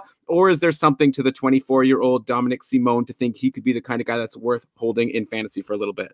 Simone is a former 5th-round pick of the Pittsburgh Penguins, and the guy, oh my gosh, let me do that again. Simone is a former 5th-round pick of the Penguins coming from Prague, who caught our attention briefly last year when he picked up 4 goals and 3 assists for 7 points over a 9-game stretch with a similar deployment bump to what he's seeing now. I can't really say for sure, but it seems I'm not seeing any obvious untapped potential here. It's always hard to tease apart offensive talent from just the Crosby effect when someone new does show up on the top line. Nonetheless, the answer is essentially the same as the ever-growing list of Penguins who have gotten brief top line turns in the past. For Simon, good while he's with Crosby, forgettable when he's not, unless he ends up being fantastic. But that doesn't seem to be the case. Elon, remember, the closest things to being fantastic to play with Crosby in recent years were Sherry and Gensel. Like, those were the two guys who played with Crosby who we were like, these guys might actually be good away from Crosby. And both have really struggled to prove that. And Simon, I don't think, ranks ahead of either one of them. Right. Yeah. So you could add one of them. Like Pittsburgh plays Monday, Wednesday next week. So might be a good short-term ad, at least until Brassard is back or until he gets bumped. But yeah, long-term, it's hard to expect much from him. Though it is the perfect kind of guy that you might want to get in your roster when you're playing daily fantasy on FanDuel. And what do you know, Brian? It's time to thank our other sponsor for this week's episode, which are our friends over at FanDuel, because hockey's been back for a while and it means daily fantasy on FanDuel. It's like fantasy hockey for everyday fans. It's really fun because you're in your league, you drafted your team, you might be regretting, why did I take Tuukka Rask? What a disaster. Well, hey, guess what? You could have Yaroslav Halak whenever you want because you pick a new lineup every single day. And on FanDuel, there's something for everyone. There's lots of contests to choose from, starting at just $1. You pick a contest, you choose your team, you watch your score in real time. It's a lot of fun. We've been doing our weekly FanDuel League, and I don't really want to talk about last week because it didn't go well for me. And also, there was an especially big dagger in my heart because the team that won was called Elon is a Hoser 88, and they had 177 points to my sad 98 points. So great job to that person who had Getzlaf, like Dylan Larkin, Timo Meyer. Like, he called all the good goals. He got Antti Ranta for the 5-1 win over Ottawa. I also had Ranta, by the way. I feel like I'm getting screwed, Brian, because all of my like big name guys are the ones that aren't producing. I feel like I'm doing a pretty good job getting like the cheap guys, but then when I have money to spend, this day I took Panarin and Cam Atkinson, expecting big things from Columbus against Detroit, and neither of those guys got a point. So woe is me, but great job to Elon is a Hoser. And Brian, how can our listeners get in on this Tuesday's contest? Our listeners can get in on this Tuesday contest very easily. All you need to do is head on over to fanduel.com/Karlsson, spelled like Eric's last name. That's fanduel.com/Karlsson. And check this out. New users who join us are going to get a $5 deposit bonus when they make their first deposit on FanDuel. That could be you. Just head over to fanduel.com/Karlsson and get your new deposit bonus. Also join us for this week's listener contest and show Elon what a hoser he is. You should be able to register early Tuesday morning, if not late Monday night. So what is a hoser? Like, how bad of an insult is it? I know what a poser is, and I feel like that would be a fair insult to call me that sometimes. But what is a hoser? I feel like it's just, isn't it from Bob and Doug McKenzie? Yeah, like I know that it's like from that like fun Canadian, hey hoser, what? Like, but I want to know like exactly how much I should be insulted here. Someone let me know on Twitter at Keeping Karlsson. Call me a hoser, but give me a definition. I guess I could also look it up online and not be such an old man here. Maybe that's what a hoser is. Okay, since we're still on Pittsburgh and since we're still playing the Who Is This Guy game, Brian, who is Jamie Alexiak? He went on a 4-game point streak with 6 points in that span for the Penguins, like from their blue line. He's a defenseman. Since then, though, he's been pointless in 2 games, but perhaps he made up for that for anyone who added him if you're in a hits league, because he threw 11 hits in these last 2 games. Of course, Chris Letang missed a game earlier in the week, which caused many to wonder, with Justin Schultz also out long-term. Well, Letang's back, by the way, but with Schultz out long-term, who's the Pittsburgh D-man to grab? Like, if let's say news comes out that Letang is out again and there's not an episode of Keeping Karlsson for a while, let's give people a chance, like, you know, this news early so they could know who they should go for. Is like Alexiak the guy to go for if Letang turns out to be out, or is there someone else? Like, he wasn't the one who got the top power play. Why don't you tell people who that was, who you like on the Pittsburgh blue line, because that top power play can be very, very good. You want that defenseman on your team. People wondering who Alexiak is might recognize his name. Penny Alexiak, at least Canadians for sure remember her impressive and incredible run in swimming, whichever year the most recent Summer Olympics were. Anyway, Alexiak himself, if you're looking him up, like trying to figure out who is this guy, you might be really impressed that he was selected 14th overall in the 2011 draft. And you're like, just a late bloomer. He's finally coming around. But he probably did not deserve that pedigree that came with his draft position. He was one of several defensive whiffs that the Dallas Stars took at the draft table during Joe Nieuwendyke's reign of error. Alexiak was one of the final mistakes at the draft table that Newendijk made. There's no offensive upside with Alexiak, but he can throw hits if those help you. If you're looking for the Pittsburgh Penguin who might run the power play in the absence of Justin Schultz and Chris Letang, you might be looking at a fellow named Jussi Riikola. He's the guy whose name I'm hearing is a Penguin with offensive upside that could quarterback the top unit.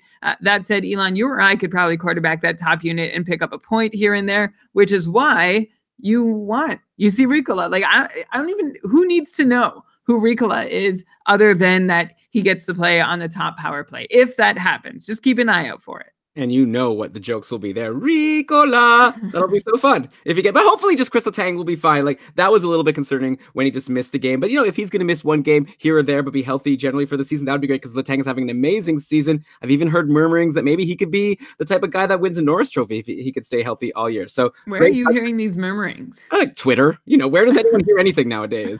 Yeah, I guess so. I haven't seen that, but that's interesting. He's having a good start to the year, and they tend to give it sometimes to people not who necessarily had the best season, but maybe someone who hasn't won it yet, like Drew Doughty. Oh, you're talking about Letang. Yeah, Letang. Who did you think? Sorry, I thought you were talking about Riikola.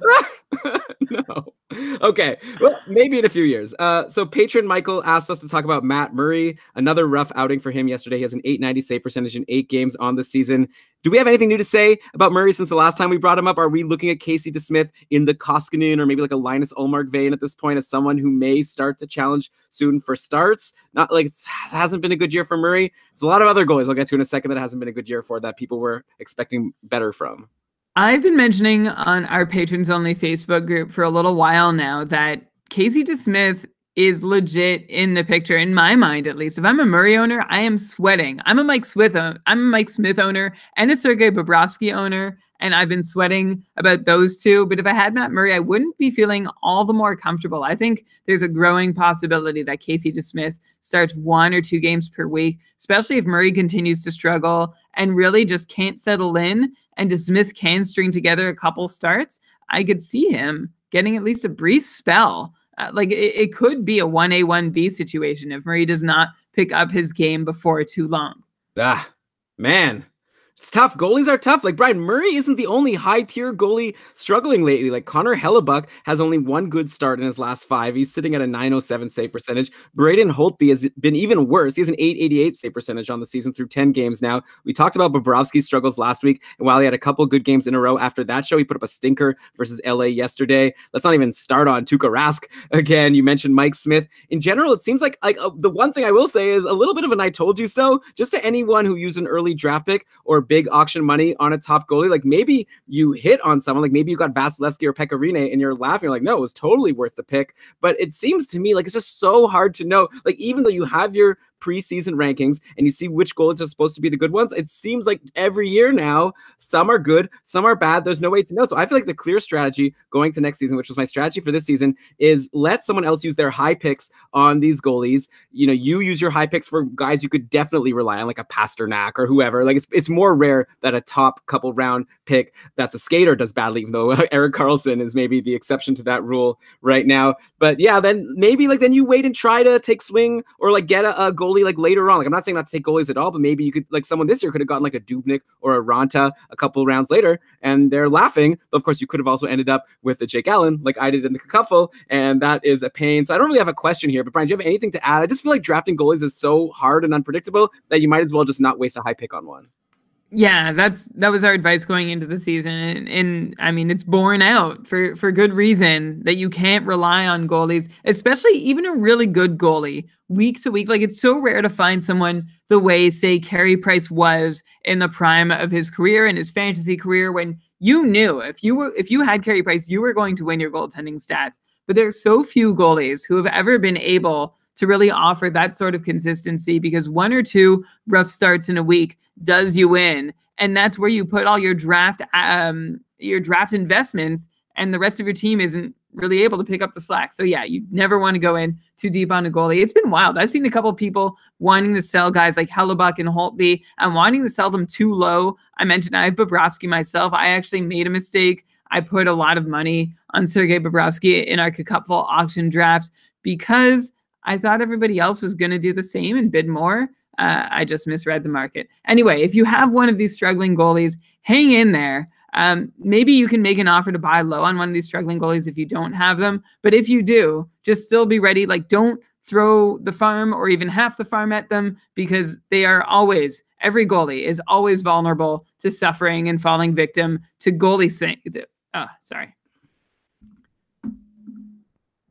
Because every goalie is forever vulnerable to goalie things happening to them. Yeah, exactly. Like, you could have Hellebuck and think, okay, I got to get a better goalie. He's not doing it for me. I'm going to trade for Vasilevsky. You send Hellebuck and another like good piece to get Vasilevsky. And then a couple months from now, Hellebuck's doing really well and Vasilevsky's not doing well. So if you have one of these guys, you hold on, hope for the best. If it's someone like Matt Murray, then you maybe have to be nervous and grab a Casey DeSmith just to have a handcuff there, which sucks to have to waste a roster spot on a backup goalie that you didn't expect to challenge at all. But them's the breaks in fantasy sometimes. But I did mention Antti Ranta, who's doing well. Those Coyotes overall just keep on winning. All of a sudden, it seems like this team is really good, and they have a bunch of potential streamers to add. Like, now this team is scoring. We have to start looking at who are some of these guys, aside from just the top line and power play, who might be worth grabbing in fantasy, especially with Arizona having a plump 4-game schedule next week. Like, Brian, here, I'll just name a few guys. Maybe you'll even have some others. But like, you've got Alex Goligoski. He's been on fire lately. He has 1 goal and 6 assists in his last 4 games. He's seeing over 40% of his team's power play time, which is pretty good. Like, I guess Arizona's going close to 50-50. We thought just like Oliver Ekman-Larsson and the top power play unit would get the most time, but Alex Goligoski's getting in there. He's also getting you great hits and blocks. He's getting points. He's doing it all. Seems like he should no longer be in free agency, especially in deep bangers and mash leagues. There's this line, Grabner, Richardson, and Hinostroza. They've been producing with the first two. Like, Grabner and Richardson each are on a 4-game point streak at this point. Michael Grabner specifically, he scored 27 goals in each of the past 2 seasons. Now he's heating up again. Do you think he can do it again this season? It seems like he's on track for it. Then you have Derek Stepan, who is refusing to drop off, even though he's been reduced to being a middle sixer, playing with Brendan Perlini and Christian Fisher recently. Stepan's still on the top power play with like Galchenyuk and Keller and OEL, so it's not a terrible position for him, but still, like, I'm surprised that Stepan has 6 points in his last 6 games. He had a slow start, but he's really heated up. He's a perennial 55-point center, and he's only owned in 16% of Yahoo leagues right now. Do you think he can approach that number again, even though he's away from Keller at even strength? Okay, first off, Michael Grabner, he loves picking up his points in unconventional ways. So far this season, he has 4 short-handed points. That's incredible. You should also remember that Grabner had 7 empty net goals last year, which is why he just likes to find these weird categories in which he contributes to that generally aren't counted in fantasy leagues, although short-handed points. Anyway, he probably wasn't on your roster. None of Grabner's 3 goals this season so far have been on an empty net, but one of his assists was. Anyway, just to get past that, he has a pretty strong record as a 5-on-5 scorer. Like, he has no power play goals to speak of in recent years, but he still managed 54 goals over the last couple of years, again, with thanks to those empty netters. But still, in any case, I don't think Grabner does not get, sorry. Grabner has been a pretty strong 5-on-5 scorer, but probably not any better than a depth player, someone you might want to stream in every so often. Like, Grabner is only going to get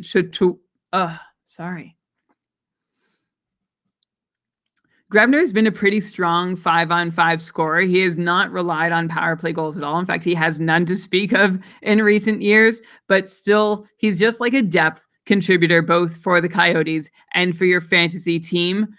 There's no way, in my mind, that Grabner gets to 27 goals without another 6 or 7 going into an empty net first. And then Derek Stepan, great for him. Way to go, Derek, for picking up your socks and finally producing once you're away from Clayton Keller. What are you doing? You're really showing all those chumps who dropped you after Galchenyuk's return. I was one of those chumps. I dropped Stepan in 2 leagues and missed out on his recent production, which is a bummer.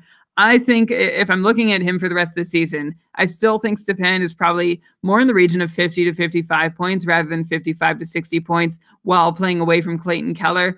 It's also nice, even if he is away from Clayton Keller, that Stepan is taking some shots again. He has 11 shots in his last 3 games. So that's a way that players like Stepan, who play center and get a lot of assists, don't often help you by putting up 3 shots per game. But Stepan is one of those guys who does. Yeah, and like center is a tough position. Like sometimes teams have too many centers. You don't need Stepan. You actually, Brian, didn't answer about Alex Goligoski. He's actually the one that interests me the Oh most. So yeah. I've got to get you to circle back to him. Yeah, so this is what Goligoski does, right? He goes on little runs from time to time, and he's been a reliable peripherals guy who can land between 35, 40 points for, well, it feels like going on a few years now. One reason why Goligoski has a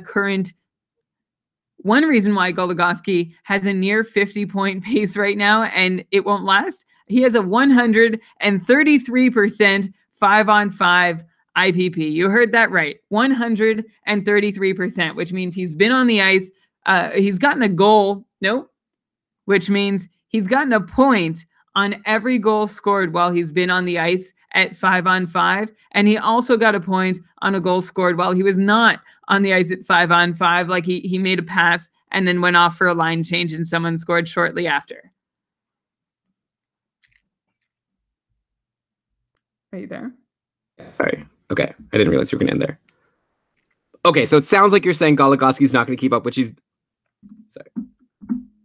Okay, so it sounds like you're saying Goligoski's not going to be able to keep up what he's been doing so far, but even if he could just be like a 35, 40-point defenseman who gets peripherals, like he's the kind of guy that he keeps doing it and seems like he's going to be in for another decent season. He's getting great deployment and he's getting some points. I like him. That's exactly what you get with Goligoski. You don't want to trick yourself into thinking that he's going to be putting up a lot of points, but 35 points plus steady peripherals is something you can pretty much set your watch to with him. Yeah, and maybe more specifically, next week, 4 games for Arizona, I'm calling 2 points. Why not? This team is scoring so many goals right now. Brian, I made a trade in the Cacupful last week. The Cacupful, the Keeping Karlsson Ultimate Patron Fantasy League. I'm in Tier 2 against some tough competition, and I sent Oscar Klefbom to Ryan's Geistbars. I hope I'm spelling that right. Maybe Geistbars for Eric Stahl. So I'm very happy to have Eric Stahl. Not that I don't believe in Oscar Klefbom. He's been really actually impressive this season, and he had a slow start, but he's been looking good lately. But I actually have him in all 3 of my leagues, so I was kind of happy to diversify my portfolio a little bit. And I get Eric Stahl, and let's talk about him because don't forget, Stahl had 42 goals and 76 points last season, but I still feel like he's underrated, just maybe due to those bad couple final years he had in Carolina and then that terrible stretch on the Rangers before he got to the Minnesota Wild. But Minnesota's off to a great start this season, and a lot of it is due to their group of like age 30 plus veterans stepping up with like Parise, Suter, Stahl. All of them have 11 or 12 points in 13 games, like near point per game. So in general with Minnesota, like, do you think these guys can all keep up these productive paces throughout the rest of the season? Or is there one of them in particular that you expect is going to slow down at some point? Because it's hard to imagine all of these older players can be like this productive, like putting up career years. Ryan Suter is my pick to be the player who is most likely to fall off his pace of the older folk in Minnesota between Suter, Stahl, and Parise. Ryan Suter scored 3 times on 23 shots, which is a little too often. And here's the real thing. Suter's has 9 assists on the year. 7 of those 9 have been secondary. Continue to come the way they have. Oh, wait, been. Sorry, you cut out there. Can you go from that sentence that started with 9 of his something assists have been secondary? Okay. And 7 of his 9 assists have been secondary assists, which is not something that's always sustainable. Sometimes it is, but I'm not sure it is here in Ryan Suter's case, where, you know, I'd much rather he had a greater ratio of primary assists to secondary assists. As for which of the 3 is going to be most likely to keep up what they're doing, Eric Stahl is my pick. And then for Zach Parise, man, I just feel like it's the first time we're seeing healthy Parise and good deployment in so long, and it's so nice to see he's still got something in the tank. Yeah, and I guess that makes it him tough to predict because we haven't seen it for so long. Hard to know. He used to be a guy you could rely on for like so many shots and like 40 goals, and like he's just such an amazing player. So far, so good. We'll see what happens as they move forward. This Minnesota Wild team is looking good, as they always do. Let's see if they can actually win a playoff series this year. So just like Eric Stahl, you've got Josh Bailey, who went into the season with many expecting him to be hard-pressed to match his 70-plus breakout from last season, especially for Bailey with Tavares out of the picture. It seemed like he probably, and especially when we saw that he wasn't going to be playing with Barzal. I think he started with Barzal. He got bumped off that line, but doesn't matter. So far, so great for Josh Bailey as he's on an 8-game point streak. He's up to 15 points in 13 games on the season. Brian, I got him as a free agent in the Cacupful. Unbelievable. But like, okay, we already covered the Islanders forwards recently. So unless you have something you want to bring up about any of them, I kind of want to go and dig right into the goalie situation with you, as things have gotten really interesting there. But do you have anything in general to say about Josh Bailey or these forwards? I know we've already talked about them a lot. A lot of them are doing really, really well. Yeah, I think we've said what we've needed to say. Brock Nelson also. Like, I feel like he might be the Vince Dunn of forwards in your league, where somehow there are a couple leagues out there where he's still not owned, and that should not be the case. Wow. Well, Brock Nelson, I feel like it because he's not on the top power play, right? So he's not like as must own to me as Vince Dunn. But yeah, he's on a nice run right now. He's Do that again. I feel like he's not as must own. Yeah, with Brock Nelson, like I can understand he's not on the top power play. So even though he's on a good run, maybe he's not going to be able to keep it up the same as someone like Vince Dunn. But yeah, definitely playing with Bailey and Andersley is proving to be a really nice deployment for Brock Nelson. Jan Kovar we thought would be there, but it's not him. It's Brock Nelson. He's doing great. But okay, let's talk about the goalies now. Thomas Greiss, he led off the season with an amazing game against Carolina, but then went on to lose a couple in a row. And then it looked like Robin Lehner was going to take the job as he got 4 games in a row at one point. He had been fantastic. Like overall, Robin Lehner's up to a .928 save percentage in 7 games. But then Lehner left Tuesday's game versus Pittsburgh after the second period with a back injury. Greiss took over and has now put up 2 great games in a row, beating the Penguins on Thursday, stopping 29 of 31 shots, and then shutting out the Devils yesterday, stopping 35. Now we've got Lehner healthy and back in the picture, and the Islanders are in a situation they haven't been in a while. They have 2 really strong-looking goaltenders right now who both deserve starts. You've got Lehner with that .928 save percentage. That looks paltry compared to Greiss's .944 save percentage. So, Brian, how do you expect things to shake out moving forward? It's kind of like Carolina, but the reverse. Like, there's no way to know who's going to be the goalie because both have been so good. Like, do you have any guess as to who's going to get more starts overall, or is this just going to be a 50-50 situation? Like I asked before, do you drop, like, let's say if you have like a Scott Darling, do you drop him, or it's like a Jack Campbell who we talked about on the last show? Like, do you drop him for one of these guys? Like, Greiss and Lehner are both looking so good, but it's so hard to know which one's going to get the games. First, let's just give them both a hand. You sort of just did, but we've got to give it up for both Robin Lehner and Thomas Greiss. The unlikely couple have combined to deliver the 4th highest team 5-on-5 save percentage in the entire NHL so far this season. Both Greiss and Lehner are playing above the quality a league average goalie would have delivered. And that's not such a surprise for Thomas Greiss, who we knew he was capable of that the same way we knew Halak could be better with a little more support and help in front of him. But for Robin Lehner, this is the kind of news that we've been waiting a long time for. It's just a small sampling of games, so we're not going to jump to any conclusions. The jury remains out on whether Lehner is a better or worse than average NHL goaltender. So we'll wait and see how that plays out over the next 10 or 20 games. But it's a nice early result. If we're comparing Greiss and Lehner against the other to see who's going to get more starts, the difference between them has largely come on the penalty kill, where Greiss has outperformed expectations and Lehner has fallen short. Even once those shorthanded save percentages regress, though, I'm still giving Thomas Greiss the upper hand based on past results. That he just has a better track record of goaltending than Robin Lehner. But also keep in mind, we've never really seen Robin Lehner in this context. For one, he's sober, as that fantastic article on, I think it was on The Athletic, talked about at the start of the year.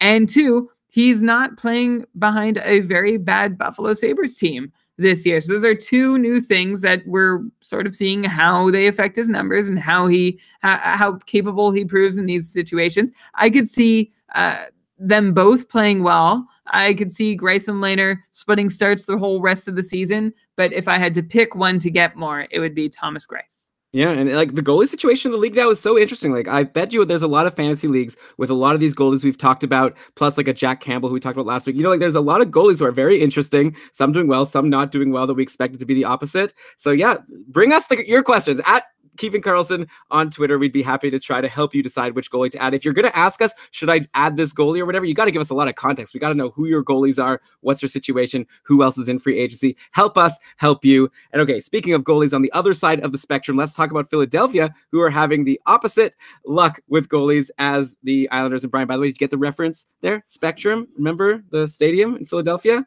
Good one. I felt clever when I wrote that. Anyways, Neuwirth is hurt again. he was sent home to see the doctor. I think like at some point we have to just say we forget about Neuwirth, right? Like poor guy. Like he might even just need to retire. Like he can't get healthy. I don't know. Like I feel like at this point I wouldn't be surprised if he like doesn't play again for the rest of the season. We don't even know what's wrong with him yet. He's only day to day for now.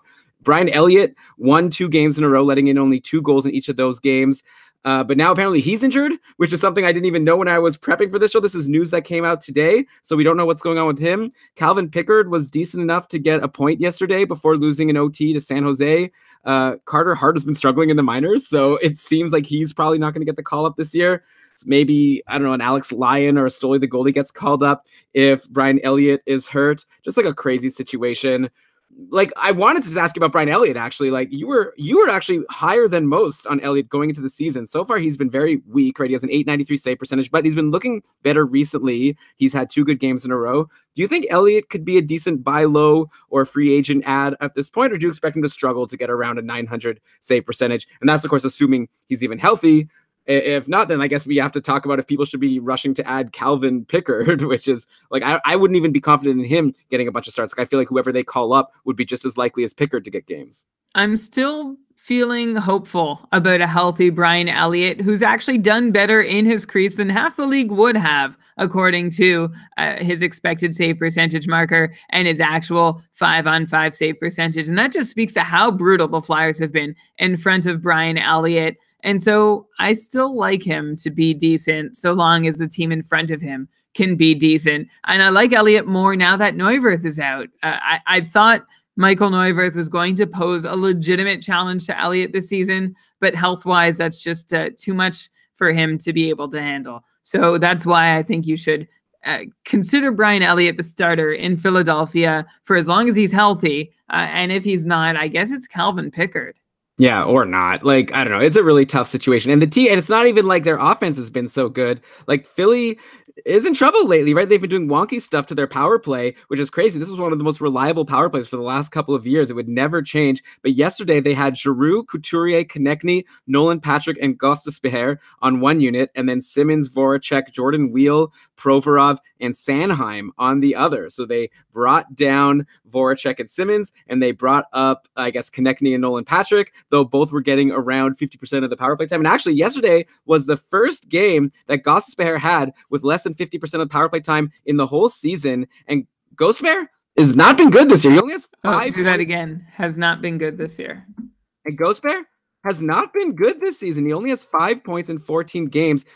Patron Brett asked us to bring him up on this show. Brian, are you still into Gostisbehere as an obvious buy low, or do we have to start downgrading our expectations as he continues to struggle? Like, this is a guy who was actually dropped in one of my leagues, and there was a big argument about whether the drop should be vetoed because I thought it was like too big of an advantage to the team who had number 1 on the waiver priority. But like, I don't know, like Gostisbehere is struggling, and I know that you're probably gonna say he's a buy low, but like at what point would you start to say that you need to be concerned and maybe not think of him as like a 70-point guy, maybe bring him down to like a 60-point guy and then go from there, maybe even worse? Wait a sec. What happened? Someone dropped him and then people wanted to veto a drop. What happened? Yeah, so it was in PHL. He was dropped, and then people like wrote in the chat room like, no, this isn't kosher. It's the same as like a bad trade, ruins the league's fairness, because this is a league where it's really hard to find defensemen in free agency. It's like, oh, so unfair. The team with the top waiver priority now gets a free Gostisbehere, and they were saying that we want this to be overruled and have Gostisbehere just put back on that owner's roster to maybe like replace that owner. But in the end, the management decided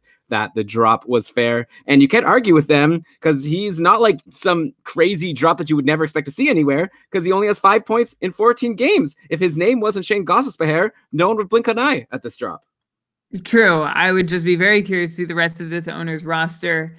Very interesting to the thought. Like, there are can't cut lists, right? I guess Gostisbehere just didn't make this owner's. Anyway, I look at Shane Gostisbehere's numbers and I just see everything on the wrong side of various. Low on ice shooting percentage, low IPP, low everything.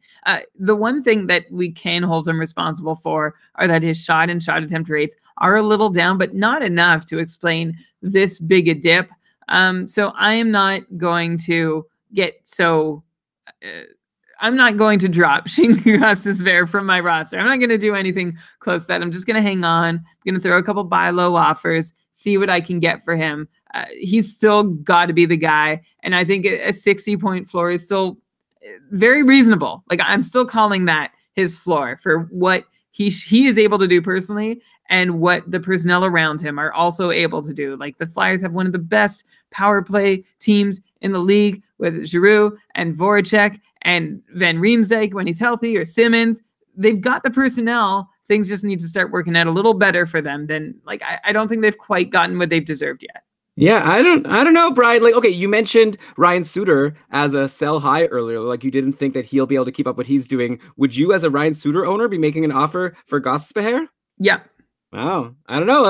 Let's remember, everyone, write that down and message us, because I'm starting to get concerned, especially now that they're shaking up the power play. I wonder at what point maybe Provorov gets a shot. Like, it was a couple years ago that Gostisbehere, like, I think last year Gostisbehere, like, it really impressed everyone, right? Like, the year before he wasn't as good, and then last year he like broke out and was fantastic. Maybe he's like not as reliable as we think, but obviously you're still into him, so let's give him a few more weeks, and then I'll bring him up on the show again if nothing has changed. And if it has changed, I'll give you your deserved kudos. On a positive note in Philly, if there is one, Nolan Patrick is currently riding a 3-game point streak. He's up to 7 points in 11 games on the season. Now with an increased power play role, this might be the last time you'll be able to get Nolan Patrick out of free agency before he becomes a solid must-own for the rest of the season and maybe for years to come. Like, this might be your last chance to get him. So especially in a keeper league, but even in a one-year league, I think now's the time to strongly consider grabbing Nolan Patrick if you have room for a center. Yeah, and also keep an eye on the Flyers' new lines. They seem to be playing with their power play setups a little bit. One of them recently had Patrick playing on the second line with Voracek at even strength and on the top power play unit. And also, if anyone's still waiting on Travis Konechny, like I am, he was on the top line and top power play last game. So hopefully, like, something is just not working in Philadelphia. In fact, I'm surprised that LA fired their coach before Philadelphia did this season. Things have been really bad. Yeah, really bad. And it's not going to get better, especially if Brian Elliott is injured. And we'll get to LA in a second. Brian, one more hot or cold streak before we end the show on a lightning round. But okay, Miro Heiskanen, or Heiskanen as I should say, he's been playing on the Dallas top power play in the last couple of games, playing with Benn, Seguin, Spezza, and Klingberg. Heiskanen only has 4 points in 13 games on the season, but I'd definitely be into him right now while he's in that spot.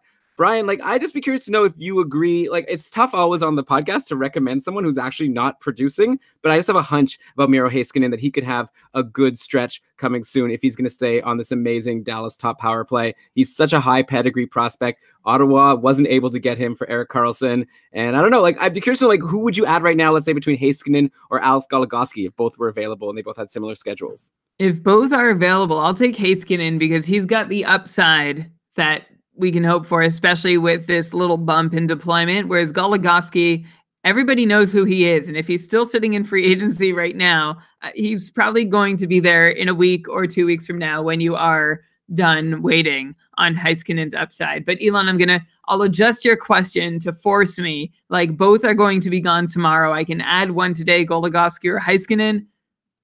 I don't know. Who would you add? Like, I was going to say Heiskanen, but you know me, I like the steady guy.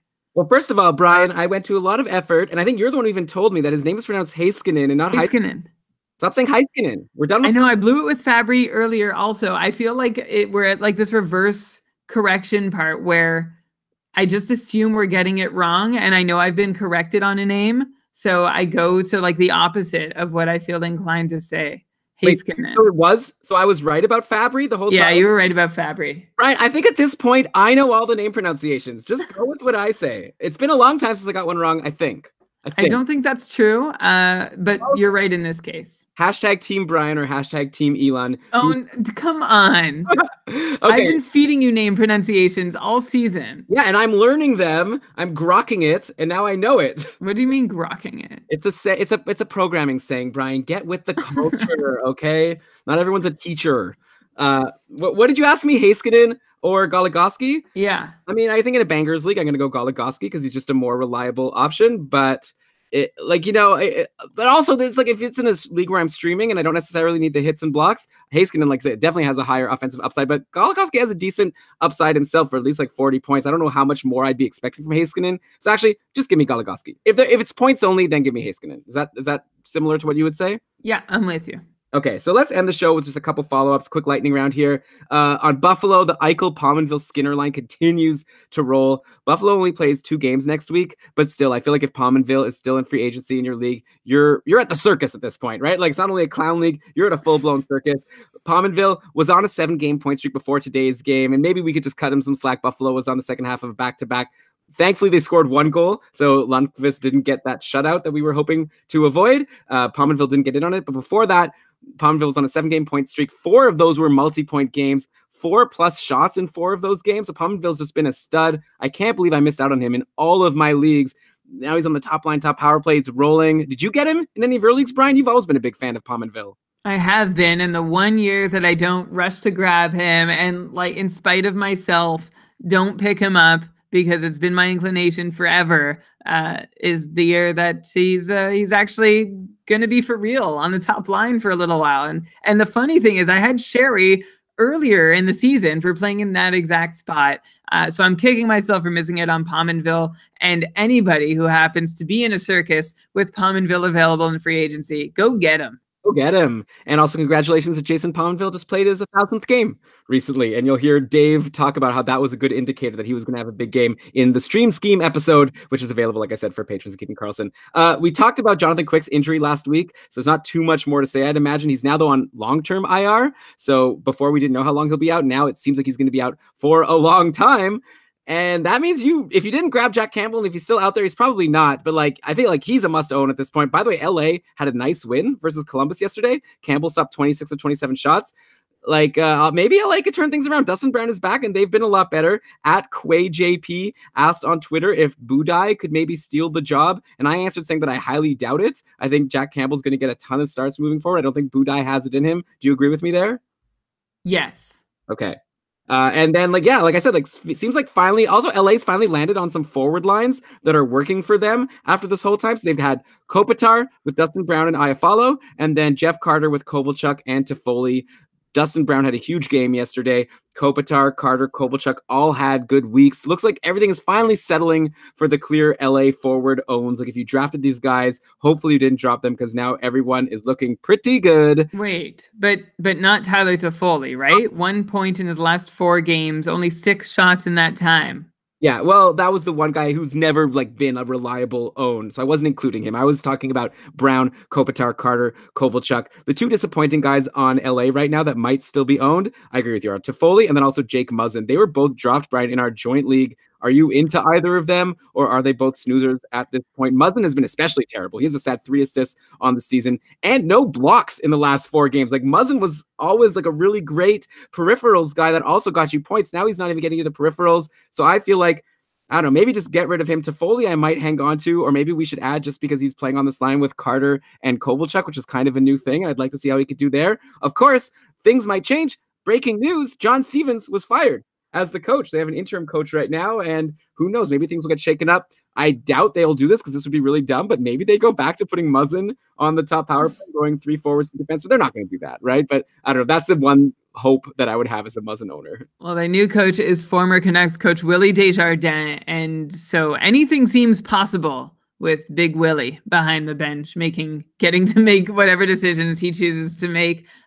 Jake Muzzin, of course, was the casualty of the long-awaited switch in LA from the 3 forward, 2 defensemen setup to a 4 forward, 1 defenseman setup. So we knew this was coming, and we'd always protected ourselves against it when drafting. And now it finally did, when we sort of I feel like a lot of people let their guards down. It's just like, oh yeah, like Muzzin's a forward on the power play, essentially. That's just how it's always going to be. So yeah, that hurts his value a lot. And Tyler Toffoli, who, we saw get up to the 55-ish, 55-60 point range in his 2nd and 3rd seasons in the league. And we thought he'd be able to stay there. In his 4th and 5th seasons, he showed that he could not quite hold a 55-60 point pace. He's more between like a 45-50 point guy, and that's what he is so far again this year. So I'm a little over waiting for him to get going. I mean, he has had some unfavorable on-ice shooting percentages recently, which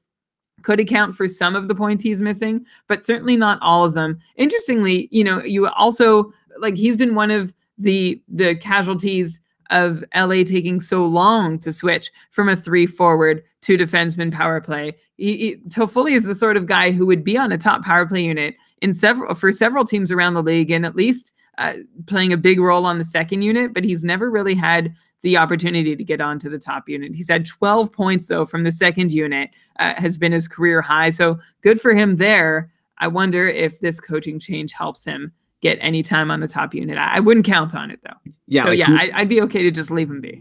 Yeah, like who would he bump? Like he's not going to bump Kovalchuk or Carter or Kopitar or Dustin Brown. Like I feel like if there's an injury for one of those four guys, then maybe it's your chance to grab Tyler Toffoli. Though, like I said, he's on a good line right now. It's kind of weird for the coach to get fired after a win. I don't know how often that happens. Usually it's like after a really bad loss, the team is just like, forget it. This guy sucks. But yeah, I'm interested to see if LA changes anything because they just had this nice win, but now they have a new coach. Brian, let's end the show talking about the guy who we started the season talking about and who I feel like we've talked about every week, but how can we not? Elias Pettersson. Pettersson fever is running rampant. Like he's so good. He's now up to 9 goals and 6 assists in 9 games after his 5-point effort versus Colorado on Friday. So again, that's 9 goals in 9 games plus 6 assists. Lots of debates happening in our patron-only Facebook group about Pettersson's keeper value at this point. Cameron Robinson, the prospect expert, he said he'd rather have Pettersson over Patrick Laine at this point in keeper leagues. Seems like the consensus for many was that you need to have a Mick or a Mac if you want to trade Pettersson. So McDavid or McKinnon is basically who you're looking for if you're trying to sell Elias Pettersson at this point. A lot of people were saying that. Ryan R. actually asked, I'm not sure if it was in jest or not, if Pettersson is even better than Connor McDavid himself. So, Brian, where do you land in all this madness? You actually said you still wanted Laine over Elias Pettersson. Laine, by the way, scored 4 goals in that Finland series, those 2 games to get back on track after a really slow start to the year. But yeah, Elias Pettersson just looking so good. Like, I feel like, yeah, it's hard to suggest people sell high on him for anyone. Like, just hold on. This guy's going to be just a gem. He's so good. Yeah, I don't know how you're going to get value that matches the hype. And Elon, just to correct you, I think it was Chris, I think Cam said only McDavid for Pettersson, and it was Chris L., our patron Chris L., who came up with the Mick or Mac rule. In any case, Pettersson's amazing. It's hard to know exactly what, his value is going to be completely different depending on whether or not you're in a keeper league or a 1-year league, or what a center eligibility means for you. So I don't know, Elon, what's the question here? Who will I trade for Pettersson? I don't know. There was that Laine versus Pettersson question, but really, there's nothing to say.